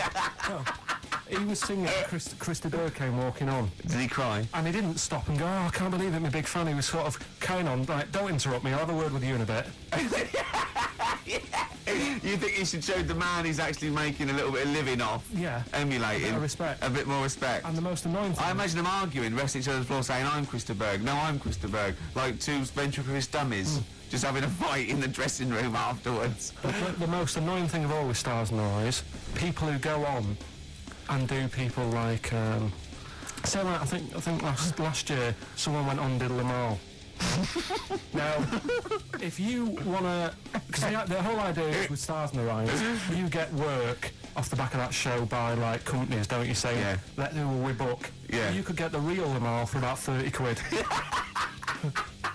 So why have an imitator? Well, it seems to me though, Carl, the problem is that show's been running so long that all the big names have already been done, so it's going to end up having to be, isn't it, Lamal or some Yeah. old kind of 50s singer you've never heard of? Isn't that the problem? I remember when... I mean, it's just Eddie Reader was on there. There was a movie about Eddie Reader. But it's just a karaoke contest. It's just. I think you're assuming that everyone on there wants to get a recording contract. They do, Steve. Okay. In that bit at the back where they say, and the votes are coming in, let's have a look at the tension now that's going on. And they sat there and they really think they are Elvis. And they are Luther Vandross. Sat there and, like, if they were all sat there having a Woke laugh, up this morning, looked at your picture just to get me started. Filth. if they were all sat there sort of thinking, "Oh God, this is a bit of a laugh, innit?" But they're not. You can see that they all really want it. And it's like... So what I'm saying is, who are you putting in room 101? Are you putting in the people who are just there to have a bit of fun? Everyone involved in that show. Including Kelly? Yeah. He's a talented guy. You don't care? No, He's going in as well. in there first, and then everyone else, everyone who enters it, the people who go and sit in the audience, everything. But what would you do Saturday night? You love the show. You watch it every week. It was just on when I was getting ready to go out, and there's nothing else on at that time. Sure. And it was the final on Saturday night as well. Yeah, you got to watch the final, haven't you? No, The it's final, brilliant, the really. final. Well, who would you do if you went on the show? Moby. Probably do... Ooh. It's not that you look like them though, is it? No, It's who you sound like. because they wouldn't let me on as Tracy Chapman. I was furious. That's all right. Because I sound just like her, but they said, Bowie. "You do Bowie." Yeah. Can I hear your impression? No. Well, come on. No, because you just said if you could go on and what have you, and I'm saying that... Well, it's got to be someone you can do. I mean, obviously I'd go on as Will Smith because I can do the rapping. Yeah. I can't do it. I'm not a good singer. I've never really been into singing. I've never done a live singing thing before. Haven't you? No. Not even But if there was a talent show, What did you do? I did Walk Like an Egyptian by the Bangles and a mind, dressed up as a woman. How old were you? I think it was when I was still going to school, so it was like Well, I hope so. 12. And what? Sorry, what was the? What? Why did you do that? What did you mime to? And why were you dressed as a woman? Where's the logic in this? Is what I'm saying, Carl. What sort of act was this? I think I was meant to get hold of some like Egyptian outfit. Couldn't. So I looked in my mum's wardrobe and I had a dress. Dress in a fez, carrying some lizards? That'd do it, wouldn't it? I had some boots and a wig on. And how did you dance? Look, he looks confused. He's Confused by his own act. He's suddenly confused. The best bit was it was like a proper talent show. Do you know where you cover it all? Yeah. So I did like the dancing and the miming, and then I also did a bit of magic, right? Where I had like a cloth, right, and I had it over my hand like that, and the crowd were like, oh God, what's he gonna do?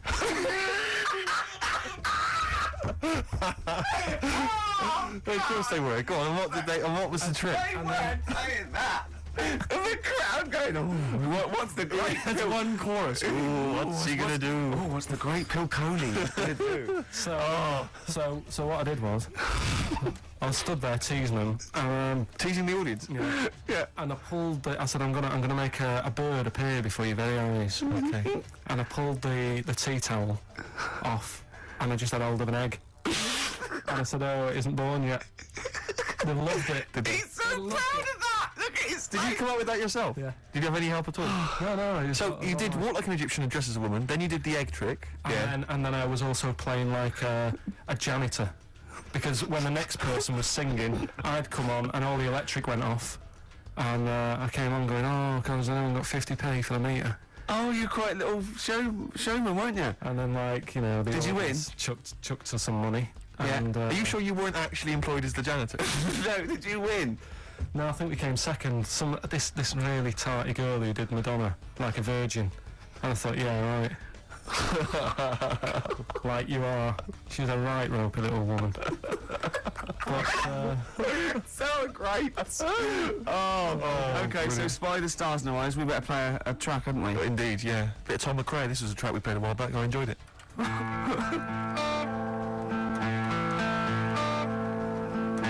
Tom McRae, End of the World News. Yeah, I love that one. I hope you enjoy the music. We're loving it, aren't we? Indeed. Still to come, we've got another entry to Room 101, Carl's Fire entry, and then that giveaway, the famous giveaway with Enhance Carl's Life. Can I have some adverts though first, Carl, because I'm getting a bit fed up. We'll have adverts for a little while. Well, Badly Drum Boy, Once Around the Block. Classic, a retro cut. getting a bit sad now, Steve. 20 minutes. Indeed.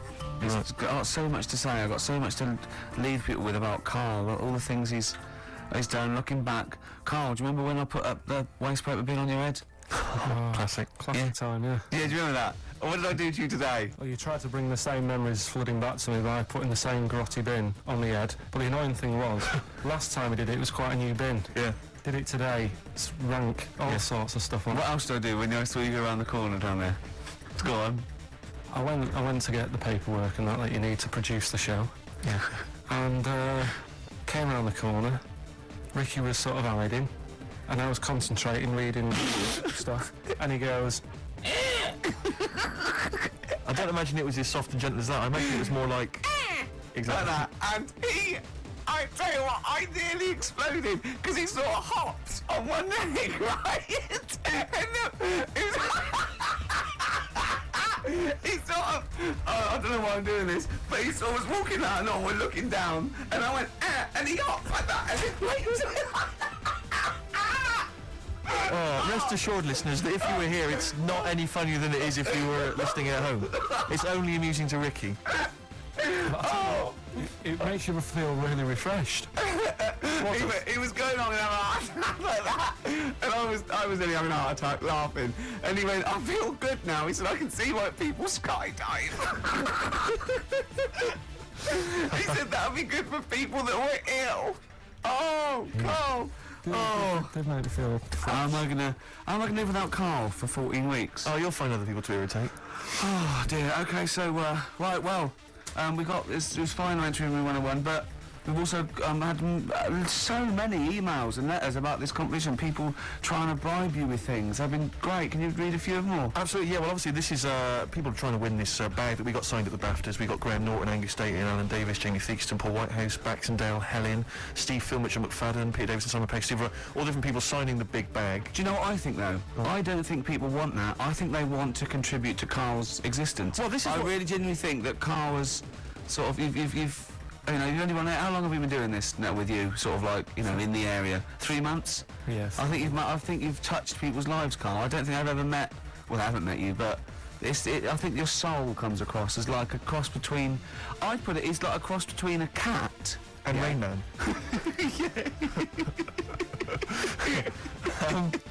But we've had quite a few which are which obviously want to kind of further your education. Obviously, when we're off air, this is something we're worried that's just going to dry up, and we've tried hard to educate you. So lots of books, lots of people suggesting books. The Giant Book of Mysteries.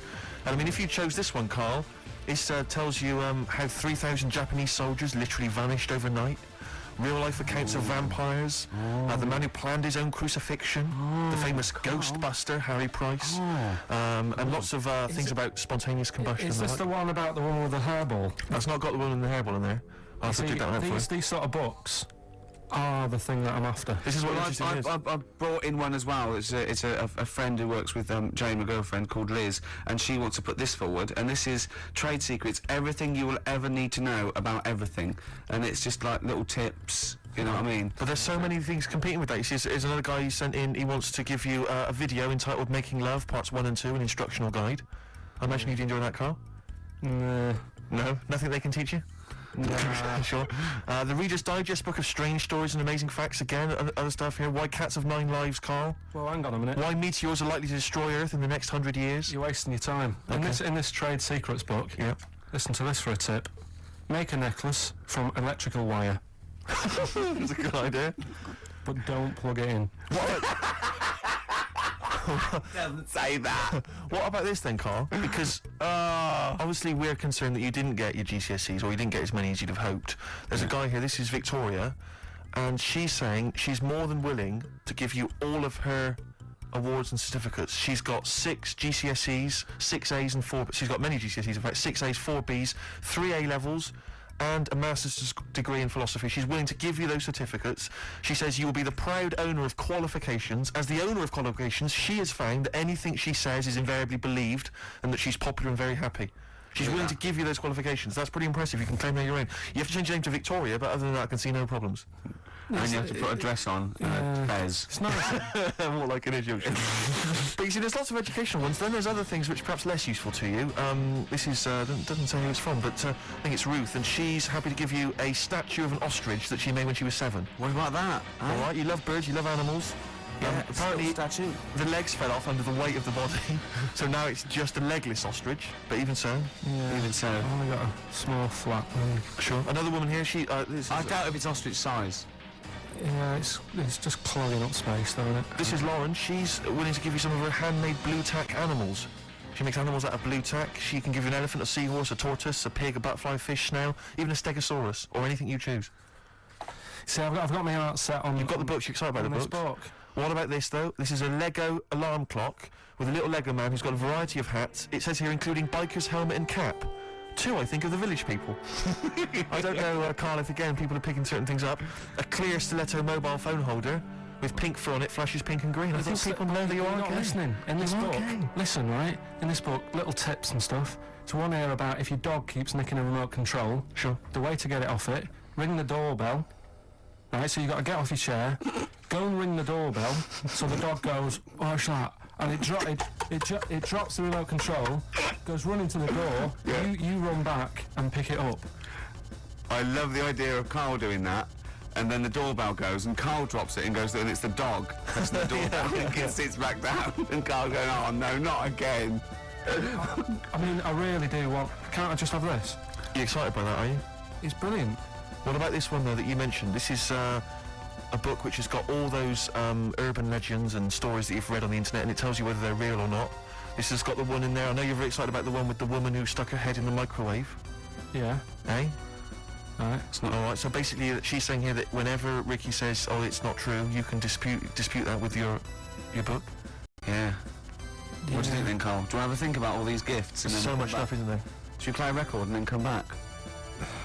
Have you found something you like in there? You're so undecided, Carl. I really like this book. Go on, what is it? What else you found? What tip? God, there's loads of stuff in here. Let's just pick one at random. Don't be too tidy. Leave some areas for helpful garden animals to hide in. So when you're cleaning your garden and that, you know, it might look a bit of a mess, but think about the animals that are walking about at night in the dark and stuff. Yeah. Just little things you don't think about. Yeah, because they're pointless. Little. Yeah. Okay, then we'll just play a record. Oh, there's so many to decide on. Yeah. Alright, what are we playing, Steve? This is something from a little compilation that came free with a magazine called Comes With a Smile. It's a good little magazine. And this is by Matt Pond, PA. It's called Night's End, isn't it?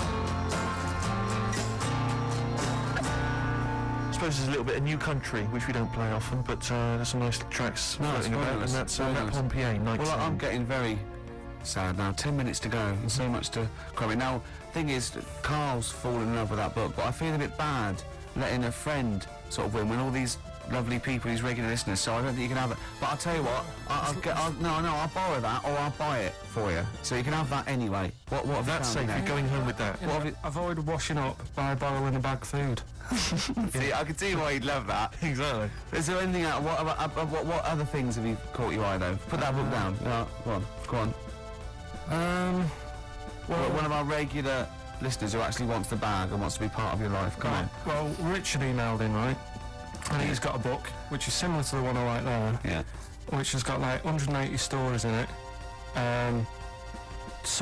Most of them are like true, I think. Do you know I was telling you that story about the woman who put her head in the oven to dry her hair? Yeah. Because she liked the way... She boiled her brain. Yeah, she stuck it in the microwave. Avoid washing your hair by boiling the brain bags. So she put her head in the microwave Yeah. and boiled her brains. And boiled the brains. Sure. She thought she'd get the same result as she did from the oven, but it all went wrong and that. And What do you mean? She used to dry hair in the oven, and she just like went modern. Apparently, it's like what punks used to do. You get a different sort of heat off an oven than you do off a hairdryer, right? Sure. So she thought, well, I'll do it in half the time and use a microwave. Sure. She was busy. I She don't was late. understand how you can get your head in a microwave. It only works when the door closes. Yeah, but you jam the little thing, don't you? Well, don't say that. Don't say that. Don't tell. I don't think it's possible, but don't. Of course it is. Yeah, well, Anyway, don't. but do that. he remembers that story and said, I've got a book full of stuff like that. And he sort of sums up a little story that's in the book about this girl who she had long hair, right? And she used to always mess around with it. And she's sucking on it. Do you know, like how girls do with the long hair? They sort of mess around with it and stuff. Yeah. And she's sucking on it all the time. And she was doing this from the age of like 10. And then, I don't know, she's probably about 30 odd. And she's doing this all the time. Guessing.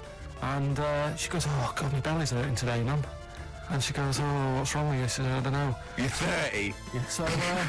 So she goes to the doctors, and the doctors do an X-ray, and nothing's coming up. And it's like, I don't know what's wrong with you. You know, you're just being a bit moany about nothing. She's like, no, honestly. He's a very intolerant doctor. Yeah. She said, this is Piss off. this is really hurting. I don't know what's up with it. So anyway, they found out some sort of system of looking at what was going on. Yeah. And apparently, X-rays? No, it wasn't X-ray, because X-ray didn't show it up. Okay. It was something else. So anyway, it's only gone and turned into, like, she's been sucking her hair for so many years Sure. that little bits had come off. She's Sure. got a giant hair ball in her belly. Wow. Right? Yeah. Which was like huge, the size of a rat or something like that, right? The size of a... It's so interesting what he chose. The size of a rat. No. Well, the funny thing is, when they eventually got it out, Yeah. the mum was like, you know, oh God, it was terrible. And she actually said it looked like a dead rat. Oh. Right. And it was in her belly, and that's like what was causing all the pain. Sure. And apparently your belly acids don't kill hairs because they're so fine it can't handle it. Yes. Right. So you're going for that book, are you? That's the one I want. Who's the winner then? Who's the winner of the lovely BAFTA What's his bag? name there? Richard Scholar, is it or something? Yeah, Richard, Scular or Scowler Yeah. or something else. So Yes. he's the winner. So check it out. You're going to get that book coming to you.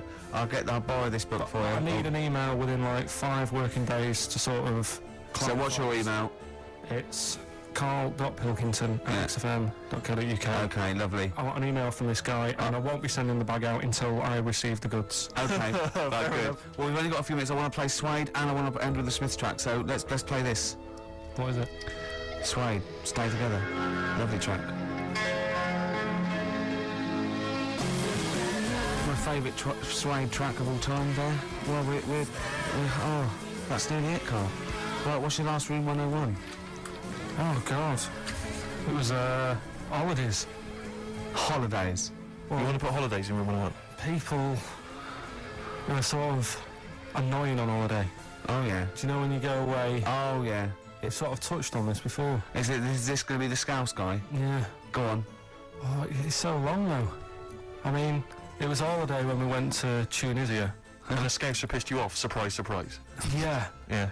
But the annoying thing was, you know, when you go on it was a cheap holiday, and like, the lesson here is, you know, if you want a good holiday, you gotta, like, spend some money. Yeah. And we didn't on this one. We spent about, I don't know, 400 quid for two of us for, like, a month or something ridiculous. And we got there, and, you know, you get to the hotel and you go, we have made a mistake. You know, it's a ropey hotel. You know, you can tell, like, the blinds and stuff as you're walking home, dirty and stuff. You think, well, let's make the most of it. You know, let's not get down about it. It's a holiday. It's for a rest.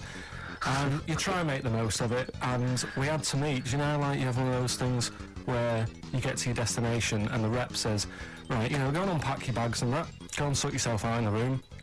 And tomorrow morning we'll meet up at 10 o'clock. And I'll go through, you know, the best sort of place to go for camel rides and, you know, the best deals I can get you.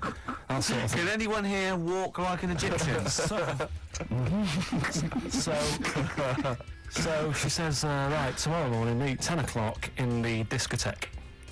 So we get up and we have breakfast, and it wasn't a good breakfast. The kitchen was, like, bit horrible, the food wasn't good, and it was run by sort of midgets. What do you mean it was run? Not there's anything wrong with that. There was little fellas running around, and the annoying thing was one of them sort of started to fancy my girlfriend. How did he manifest his affection? No, you're not saying there's anything wrong with midgets, though, are you? Just saying it was strange. There was Yeah, but even midgets shouldn't be cutting on Carl Pilkington's No, territory. I know, no. But it's also that thing of, you know, they've got little fingers, and it's sort of... I'm so sorry. No, I'm not. It is a bit of a phobia of mine. Okay. Do you know what I mean? They are nice people and that. Sure. Oh, God. But the annoying thing is... So what was he doing then? How did he... I don't understand how he was chatting up your girlfriend. Was he crawling under the table so you couldn't see? Just kept... Whispering to her from underneath there. Stop it. Just you know. Wait, I don't want to get a complaint on our last show. There's not many midgets. What's going to happen? Can we just finish this and start up again in a couple of months? Oh, yeah. So if you want to know more about the midget-themed restaurant, then we'll talk you in 3 months. Yeah. It's just... It's just... No, that's fair enough, actually. Oh, yeah, Absolutely no, right, sorry Carl. about That's this. your producer's Listen, tale. we'll see you in about a really... it's been a pleasure, truly, and thank you for everyone that wrote letters. Have you really? I've got you both a present. Right? Oh. I got Ricky, you know, like we've done fables and Yeah. stuff. Right? Yeah. This is like Mr. Ben. This is Oh. brilliant. Yeah. Right, and it's like little fables that Mr. Ben goes on. Oh, fantastic. So I want you to learn something from that for when you come back. Okay, brilliant. That's lovely, I'll tell you one Carl. of the stories I read this morning. It's brilliant. In fact, when you've done with it, Yeah. give it me. Yeah. Because I haven't finished reading that. Okay. Thank you, Carl. And for Steve, a little Oh, chat up lines. A little book of chat lines. that's fantastic. Carl. Thank. Well, we'll see you in 3 months. But currently, man and Carl cherish Carl Pilkington. He sits in a little room by himself, so keep him in touch. And we'll see you in August. We're going to leave you with something that we all love. This is There Is a Light That Never Goes Out by the Smiths. Very apt, I think. Goodbye. See you later.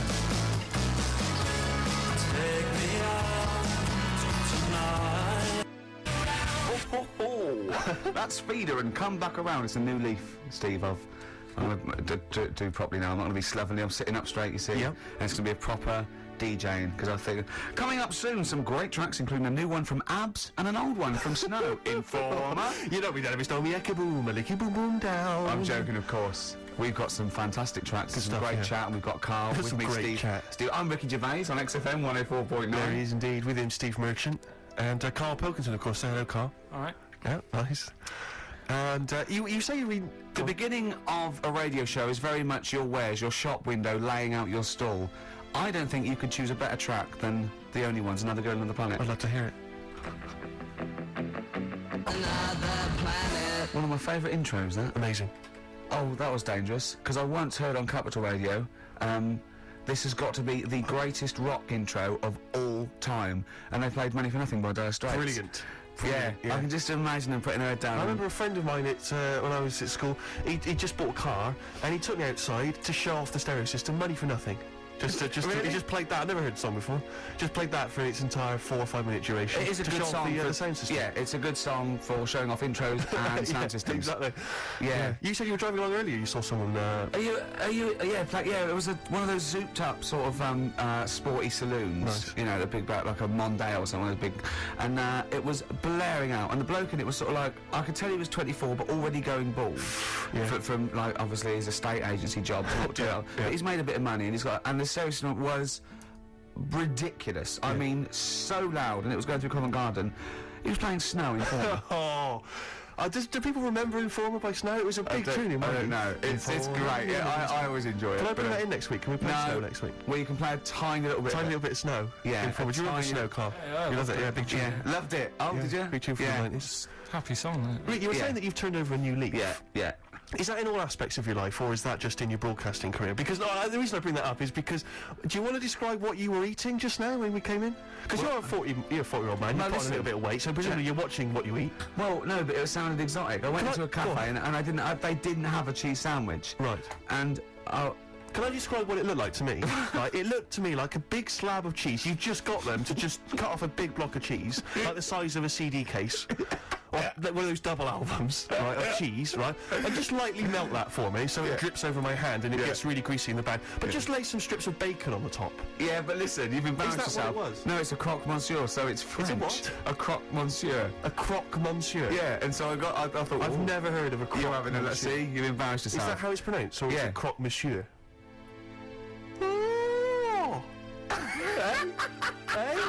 You didn't expect me to be bringing out the French. Tu aimes la musique pop? Oui, je t'aime la musique pop.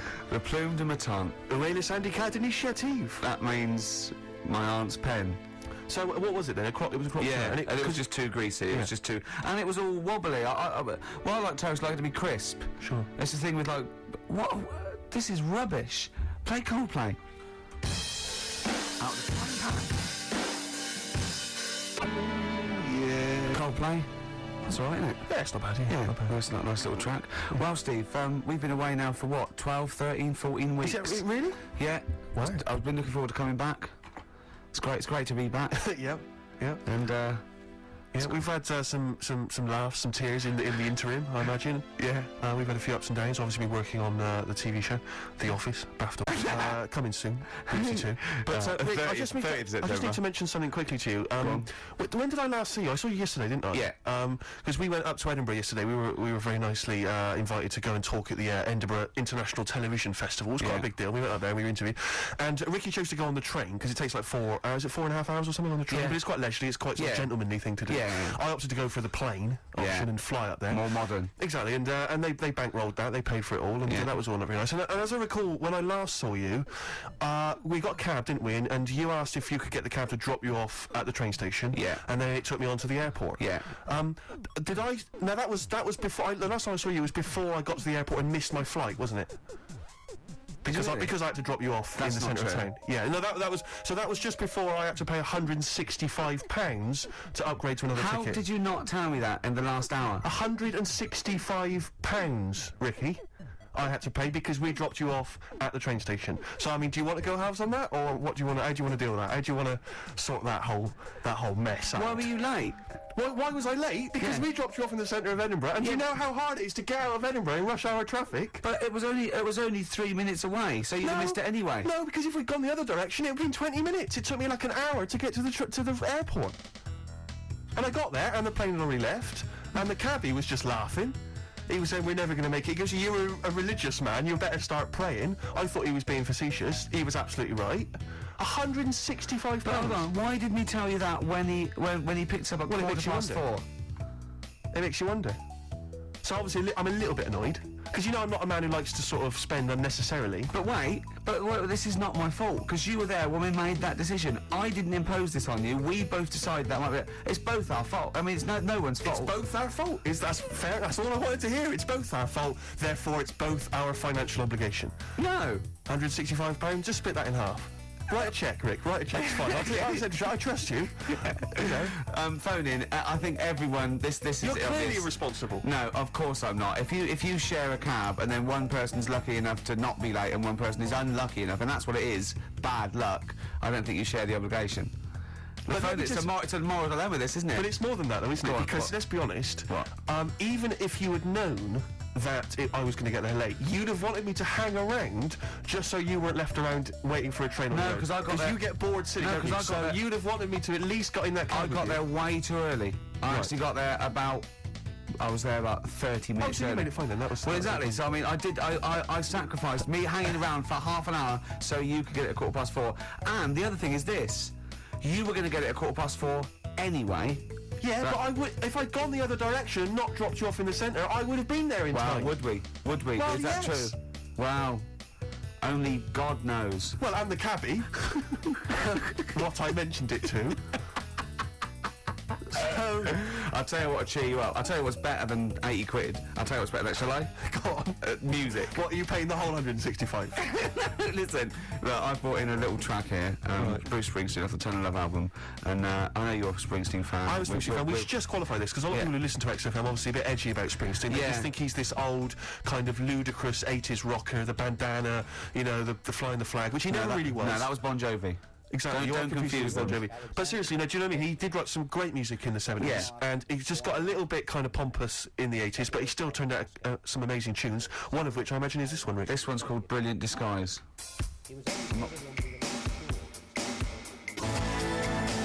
Bit of Springsteen there, Brilliant Disguise on XFM 104.9. I think that's soothed you a little bit. That's not really taking a bit off.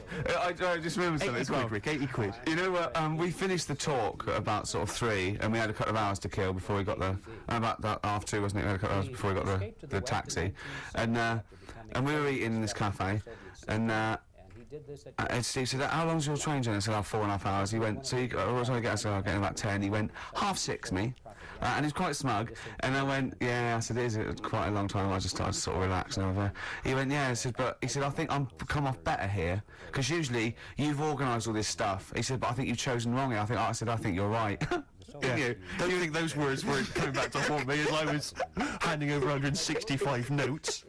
All I was thinking was, and I was on the train in first class, drinking John Smith's and listening to Mercedes Walkman. Yeah, but I handed over my initial card. She said 165 quid then. I went, fine. I handed over the card. It was a Switch card. She said, "We don't take Switch." Don't they? I was thinking, what am I going to do then? I don't know what I'm going to do. I don't know where I'm going to get the money from. What did you do in the end then? Well, luckily I had another card. Oh, right.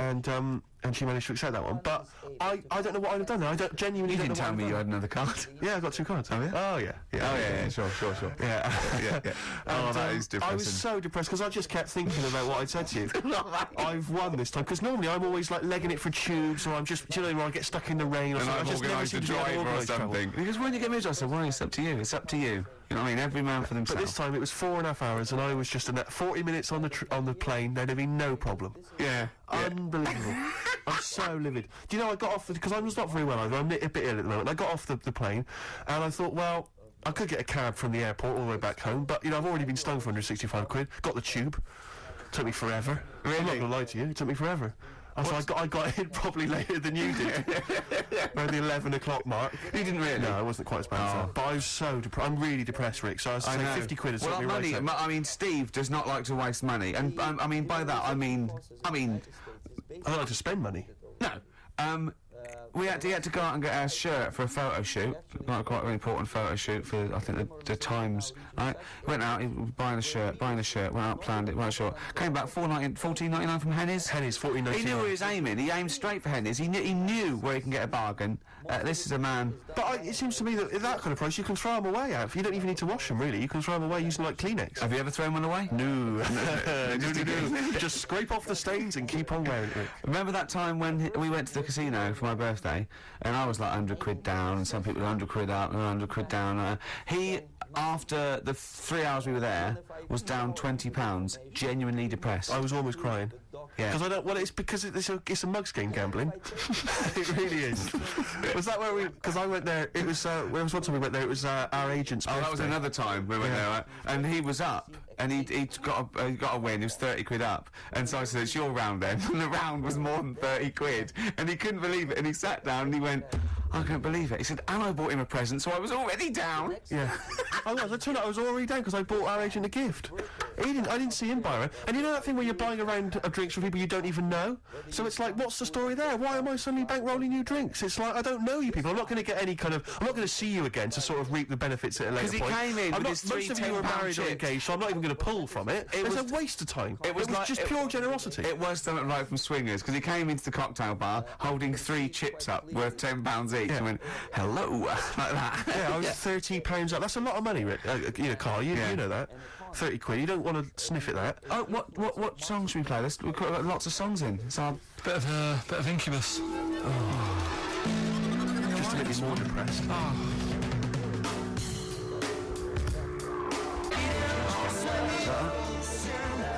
do you like that? I thought it was a bit slow. I know, but I'm a fan of it. I like slow songs, but I've always been a fan of it, even from early days. I thought his first song was really great and much maligned. People didn't like it because they were expecting the Verve. Yeah, urban hymns and all that. Yeah, but that's great. On XFM 104.9. Who are you? Ricky Gervais. Who are you? Steve Merchant. There's that little round-headed fella in there. Carl Pilkington. Carl, I've had a lot of Carl today. He's a bit tired, aren't you? Just a little bit. What happened? You came back from Edinburgh today as well, didn't you, on the plane? This morning. Yeah. Got an early flight. Yeah. It's just annoying me because there was like people on the plane fighting over where they wanted to sit. Surely they've got designated seats. Well, they have, but that wasn't good enough for them. They wanted to sit next to the friends and that. And it's like, well, you can't because you didn't check in together. So that's the way it is. Yeah, done. But the thing is, it's from Edinburgh, 40 minutes. Yeah. And I just don't understand this sort of. You can stand for that long, can't you? Well, why do you have to sit next to the person anyway, to be honest? I mean, fair enough, if you're going on a long flight, someone to talk to, but for 40 minutes, it really doesn't matter. I never want anyone to talk to. I don't want anyone sitting next to me to talk to me. Why? What are they there for? What? I don't mean people I go with. I mean if I'm travelling alone and I sit next to someone, I don't want them to talk to me. Yeah, but I don't really know. If I was travelling with you, I'd really not want you to talk to me. Not if you're going to talk like this. Yeah, this is... Oh, you sound like you're suicidal, mate. It was just a couple of people arguing. It's over, man. Yeah. The plane journey's finished. Why is it still stewing up? He paid 160 quid and he's not whinging, he doesn't care. 165 quid. Let's get it right. If we're going to bring it up, if we're going to mention it... And it's like orthodox back to him. He said to me, "Rick, it's only money, and money is just something you have in case you don't die tomorrow." He's got a great attitude towards money, Steve. It's like easy come, easy go. So just take a leaf out of Steve the "I'm not spending that much" merchant, and you'll have a happier life. Sorry, I just need to defend myself for a minute. There are certain instances in life where, you see, you're giving me an attitude like that I'm tight. It's not tight. No, shut up. Let me defend myself. It's not that I'm tight with money. It's that I want to get value for money at all times. Yeah. Because, you probably got a lot of cash given to you, maybe as pocket money when you were a kid. Every penny I've ever had is been money I've earned. Yeah. So frankly, I'm going to spend it wisely. Like, for instance, you might say you're in a party, or so you're at a party, maybe out in a bar with someone's birthday. You get talking to a girl, right? Maybe you buy her some drinks, right? You're chatting to her, and then you're chatting away for 2 hours, and then at the end of the evening, she says, I've got to go meet my boyfriend now. Right? She's wasted my money and my time there. Yeah. That's 2 hours wasted and money wasted, right? Now, she should have told me straight away that she had a boyfriend, and I wouldn't have bothered with her. I'd have moved on. What if she thought she was just having a chat with another human being? Rick, where I'm being deliberately deceived so people can extract money from me or interesting conversation. Yeah. She knew what I was after. It was obvious, the drooling mouth, the beady eyes. And yet she was leading me on. And she was a prostitute. And think how he felt about that. I mean, what a slap in the face. Let's not try and cheapen it with that kind of cheap sexual innuendo, right? She occasionally has slept with me for money. It wasn't for money, it was for meals. Yeah. No, but the point was, do you know what I mean? It's just that sort of attitude generally in my life. Is like, don't waste my time, you know? Don't waste my time or my money. You're like, life is, the clock is ticking as far as I'm concerned. And, you know, and so just, if you've got a boyfriend and I come up and I'm chatting you up, just let me know and I'll move on. I won't bother you. Yes, please. I'm glad you mentioned that, because I feel they should definitely introduce some kind of badge. You see, the problem is that women without boyfriends will be wearing those badges now, and you won't be able to, you know what I mean? You won't be able to say, have you really got a boyfriend? No, I just think there should be some kind of there should be an etiquette, there should be an understanding. Yeah. You know, because they know, they can see what I'm after. It's obvious. Is it obvious, is it? I make it very clear. You're not a subtle man. No, I just come over and pant. Do you still try and attract their attention by throwing small rocks at them? Yeah. As they walk down has that ever worked? Occasionally. Is it really? You know, the desperate ones or homeless ones. Oh, the homeless ones. He once, right, he said to me, he came in to work and he said, I gave a homeless girl £1, right? Because I fancied her. He said, is that wrong? Is that really bad I don't think it is, you see. I don't think it is, because it seems to me if she was an attractive homeless girl, then she deserves some of my money. I just imagine him slowing down. I imagine him like going past loads of tramps going, get out of there, get a job. And she goes, hello. But I have to say, I did for a moment just pause and think to myself whether I could kind of scoop her up in my arms, take her back to my place, and kind of turn her life around like My Fair Lady. Oh, yeah, you know what I mean? And kind of teach her to speak properly and dress her up in smart clothes and take her out into sort of society. Yeah. I think that's where your first mistake was. You said, listen, love, I'm up for it if I can hose you down. That was where you went wrong.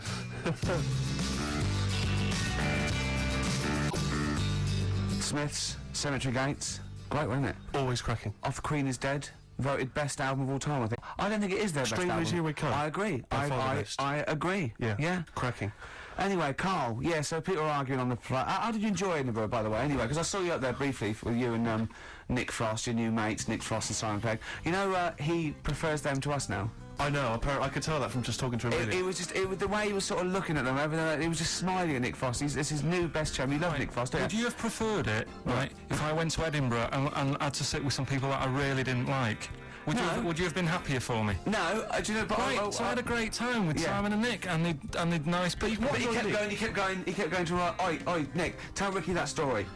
And Nick and Simon, well, all it was, right? And their ghost stories. He loves them because they believe in ghosts. Oh. It's not just they're great blokes with great sense of humour, just because they believe in ghosts. You go and tell him that. He goes, how do you explain that? I was going, well, I wasn't there. What was that one you told me and it was completely wrong? About the...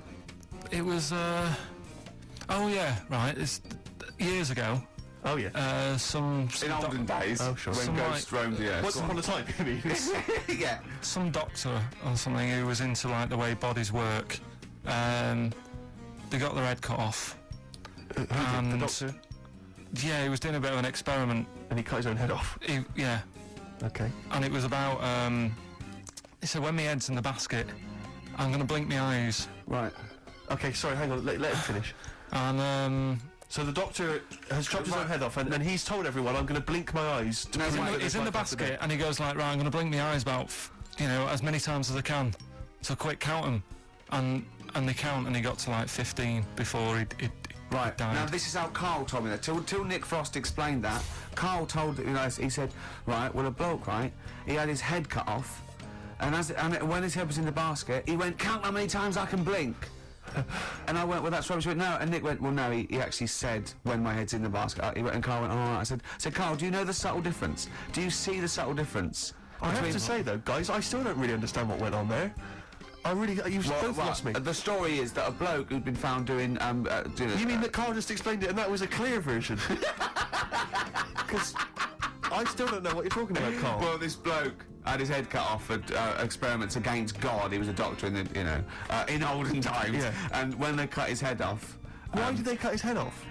Because it was... he was executed. Crimes against... Exactly, he was executed, yeah. And... he said to his assistant, when my head's in the basket, I'm going to blink, count how many times I blink and write it down as an experiment, right? Carl told it to me, like his head was cut off and he went in the basket, and when his head was in the basket, he looked up and said, count how many times I blink. Yeah, I love that. I love the difference in that story. Yeah. Both rubbish, but, one's possible and one isn't. You believe anything that you're told, except when we tell you the truth. Right, here's one. Ghosts and that we got talking about. Sure. And Nick said, right, he said, you'll like this one. Huh? He said, my auntie was having loads of problems. Why are you whispering? It's not illegal to talk about ghosts on the radio. No, but It's eerie. this. so the auntie's in the house and that, and furniture's moving about all the time. Oh, God. And they were like, no, this is... Steve, he told me this one. This is such rubbish, mate. No, come on, let's listen. I'm going to leave it to you. I'm going to sit back and enjoy it. I'm just going to watch your face, Steve. Right. Sorry, so So I I missed said, the beginning there, Carl. There's an auntie in the house. Basically, Nick's auntie, Right. in the house, things moving around all the time. And it was just annoying every time she tidied up. It was like It's just annoying. making a mess. It was one part annoying to two parts scary. Yeah. So stuff was moving around all the time, and they said, right, rather than Right, we need an housekeeper. rather than having the house a mess, until we sort this out. I've got the vicar coming round. Stop moving stuff around. Oh, yeah, go on. They said, That should be in the pants drawer. let's put all the furniture in one room, right? So just have one room that's a mess, and have all the others empty. Because I love the poltergeist can't really... it can move wardrobes around, but it can't open the door to put it in another room. Yeah. Poltergeist going, oh, I'm just making this room messy. I wish someone would open the door so I could... Go on. Yeah, but so all this stuff's in this room. So they right? moved all their furniture into Everything, one they room. put like the drawers in there and everything, and it was really uncomfortable because they were all like on top of each They other. sat in the room with all the stuff. Yeah, they had to, because that's where the three-piece suite was. Okay. Oh, God. Right, all right. Oh, God. So they sat there, like, all crumpled up and that, but nothing can move because it's so tight. I think things were trying to move, Yeah, but yeah, everything yeah. was so tight. It's They just like... foxed that poltergeist. So anyway, one night they sat there, like, sort of a bit awkward watching the telly and that, and you hear some banging Yeah. in the next room. So she goes, oh God, what's that? Oh, he hadn't moved in, had he, the ghost? So To some of the empty rooms. so there's this He's bang, moved some friends and family in. there's this banging about going on. No, so listen to this, listen to this, she Steve. gets up, right, Yeah. and what it is, they had the baby in the next room because there wasn't much room for the cot. Right, so they left the baby with the ghost. So they go into the room where the baby is, and the banging Yeah. is like, do you know those plastic balls you get that you can chuck around the room and like they go mental? Right. The ones that you chuck once and they Yeah, keep bouncing yeah, for yeah, ages. yeah.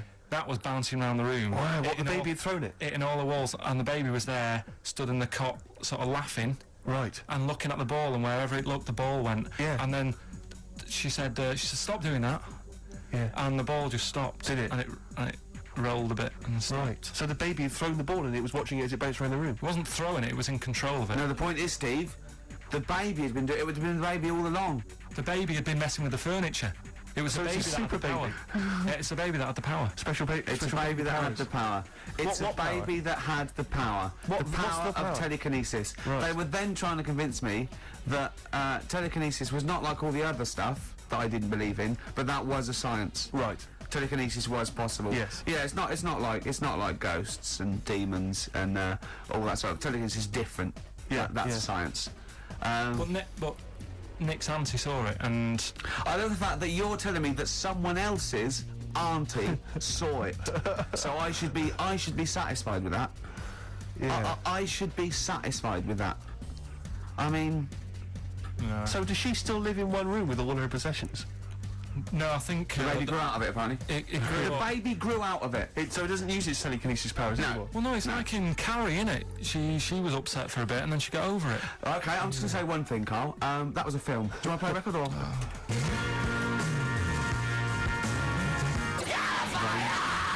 Get free. Alright, on XFM 104.9. Can I just tell you a story that Carl told me a couple of weeks ago? Is this another ghost story? Another Yeah, spooky it is, story? yeah.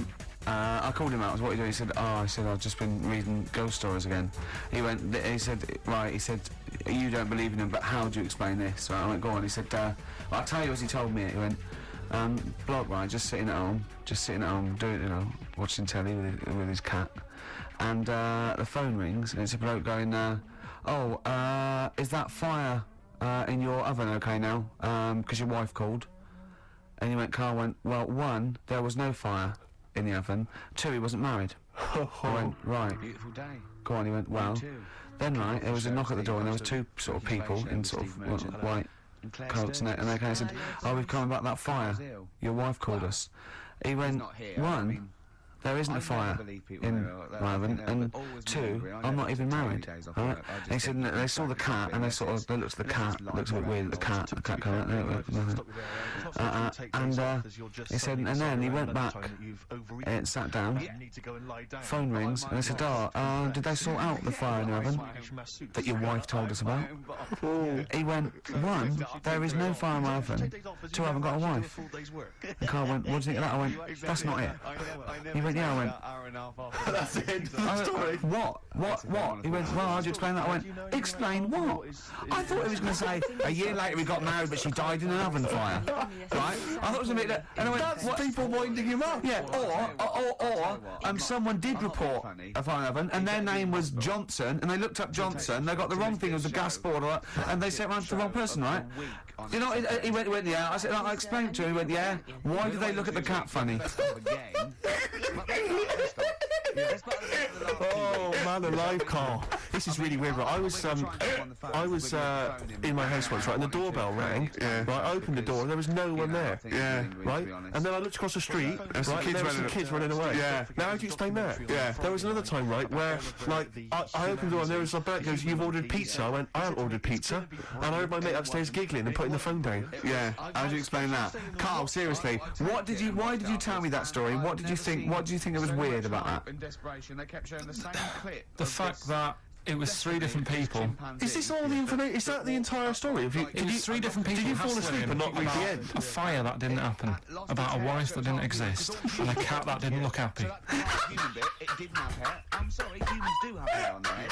The other thing was, this desperation about could it be I'm gonna have a heart attack, Carl. What? I mean, why did they look at the cat funny? Because cats don't like spirits, do they? What? The other blokes were ghosts? Yeah. Yeah, that's it. So these are kind of beetle about type ghosts. These are ghosts who walk the earth as the undead, just winding people up slightly. That's lovely. That is lovely. Seriously, and a cat that did not look happy. But seriously, why would ghosts wander around just like winding people up? Oh, Maybe something did happen there years ago. Some fire, some woman might have died in a house of a fire or something. Yeah. And it sort of all happened again. But, yeah, it's certainly a mystery. It is a mystery. I mean, I can't. What's this book you were reading? You were reading a book, which is interesting enough. It was the For Tea and Times. Oh, Carl. This new home number, so much funny going on. Well, I don't know what to say. Well, I'll tell you this, Carl. There is a track that will spook you right out. This is Warren Zevon from what was it, like about 1979, early 80s? Great track. Werewolves of London. Play this, Carl. But don't be scared. From 1978, Carl, Werewolves of London by Warren Zevon. Are you a fan of that? It's alright, Great track, isn't it? Fans of Warren Zevon, maybe if you should know he's got a new album out, as we speak. Although, if you're a fan, you probably know that already. Yeah. If you aren't a People fan. who hate him would be interested in knowing that he's got a new album out. Do you believe in, I think, lycanthropy? Is it not called? What's that, sorry? Lycanthropy. What's lycanthropy? Isn't that werewolfism? Isn't it? Do you believe in that, Carl? They've found stuff, haven't they? They've found kids walking about who are all hairy. Because they sort of grew up with wolves and that. Yeah. So, No, you see, 2 things there. You cannot take on acquired characteristics genetically. So, if you grew up with wolves, it wouldn't suddenly make you hairy. there's been stories on it, and I reckon most people have, or a lot of people have seen the stories. It's a popular thing. You mean the kids that are born hairy? No, there's kids who've been born hairy, right? Yeah, that's it. No, but listen, and they walk around on all 4s, and they drink milk from a saucer.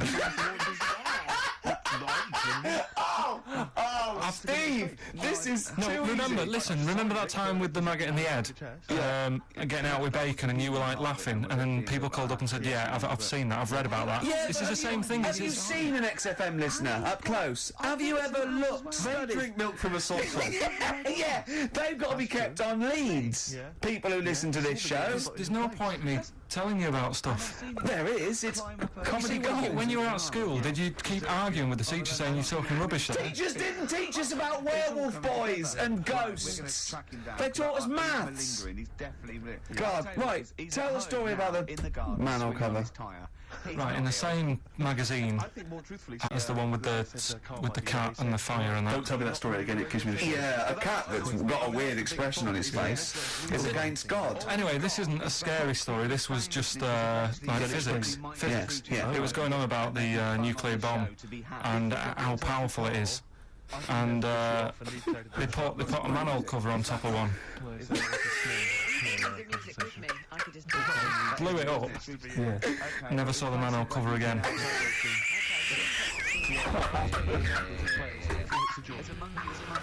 Man alive, Carl. What's going on there? Something weird is happening there. Oh. If anyone has ever seen that manhole cover, please get in touch. We'd love to know where it is. Oh, that's fantastic. What sort of experiment is that? I imagine all these scientists on multi-billion-pound research projects, they're going, we test everything. What would you do to a manhole cover? Don't know. That's like letting a couple of students. Exactly, yeah. Do you reckon it can send a traffic cone into orbit? Go on then, put it on there. I love that. I imagine that. What value is that? I might tell you what we could do. We could put the manhole cover on it and aim it and then blow the bomb up, and the manhole cover would have someone's eye out. Fire it. See if you can fire manhole covers off the nuclear bomb. Whatever. Tie bangers to a bomb. See if it's louder. Oh God. Okay, listen, Carl, play another track, and then afterwards, can we probe your views on the week's news? If you want. We'll do a bit of a white van Carl session.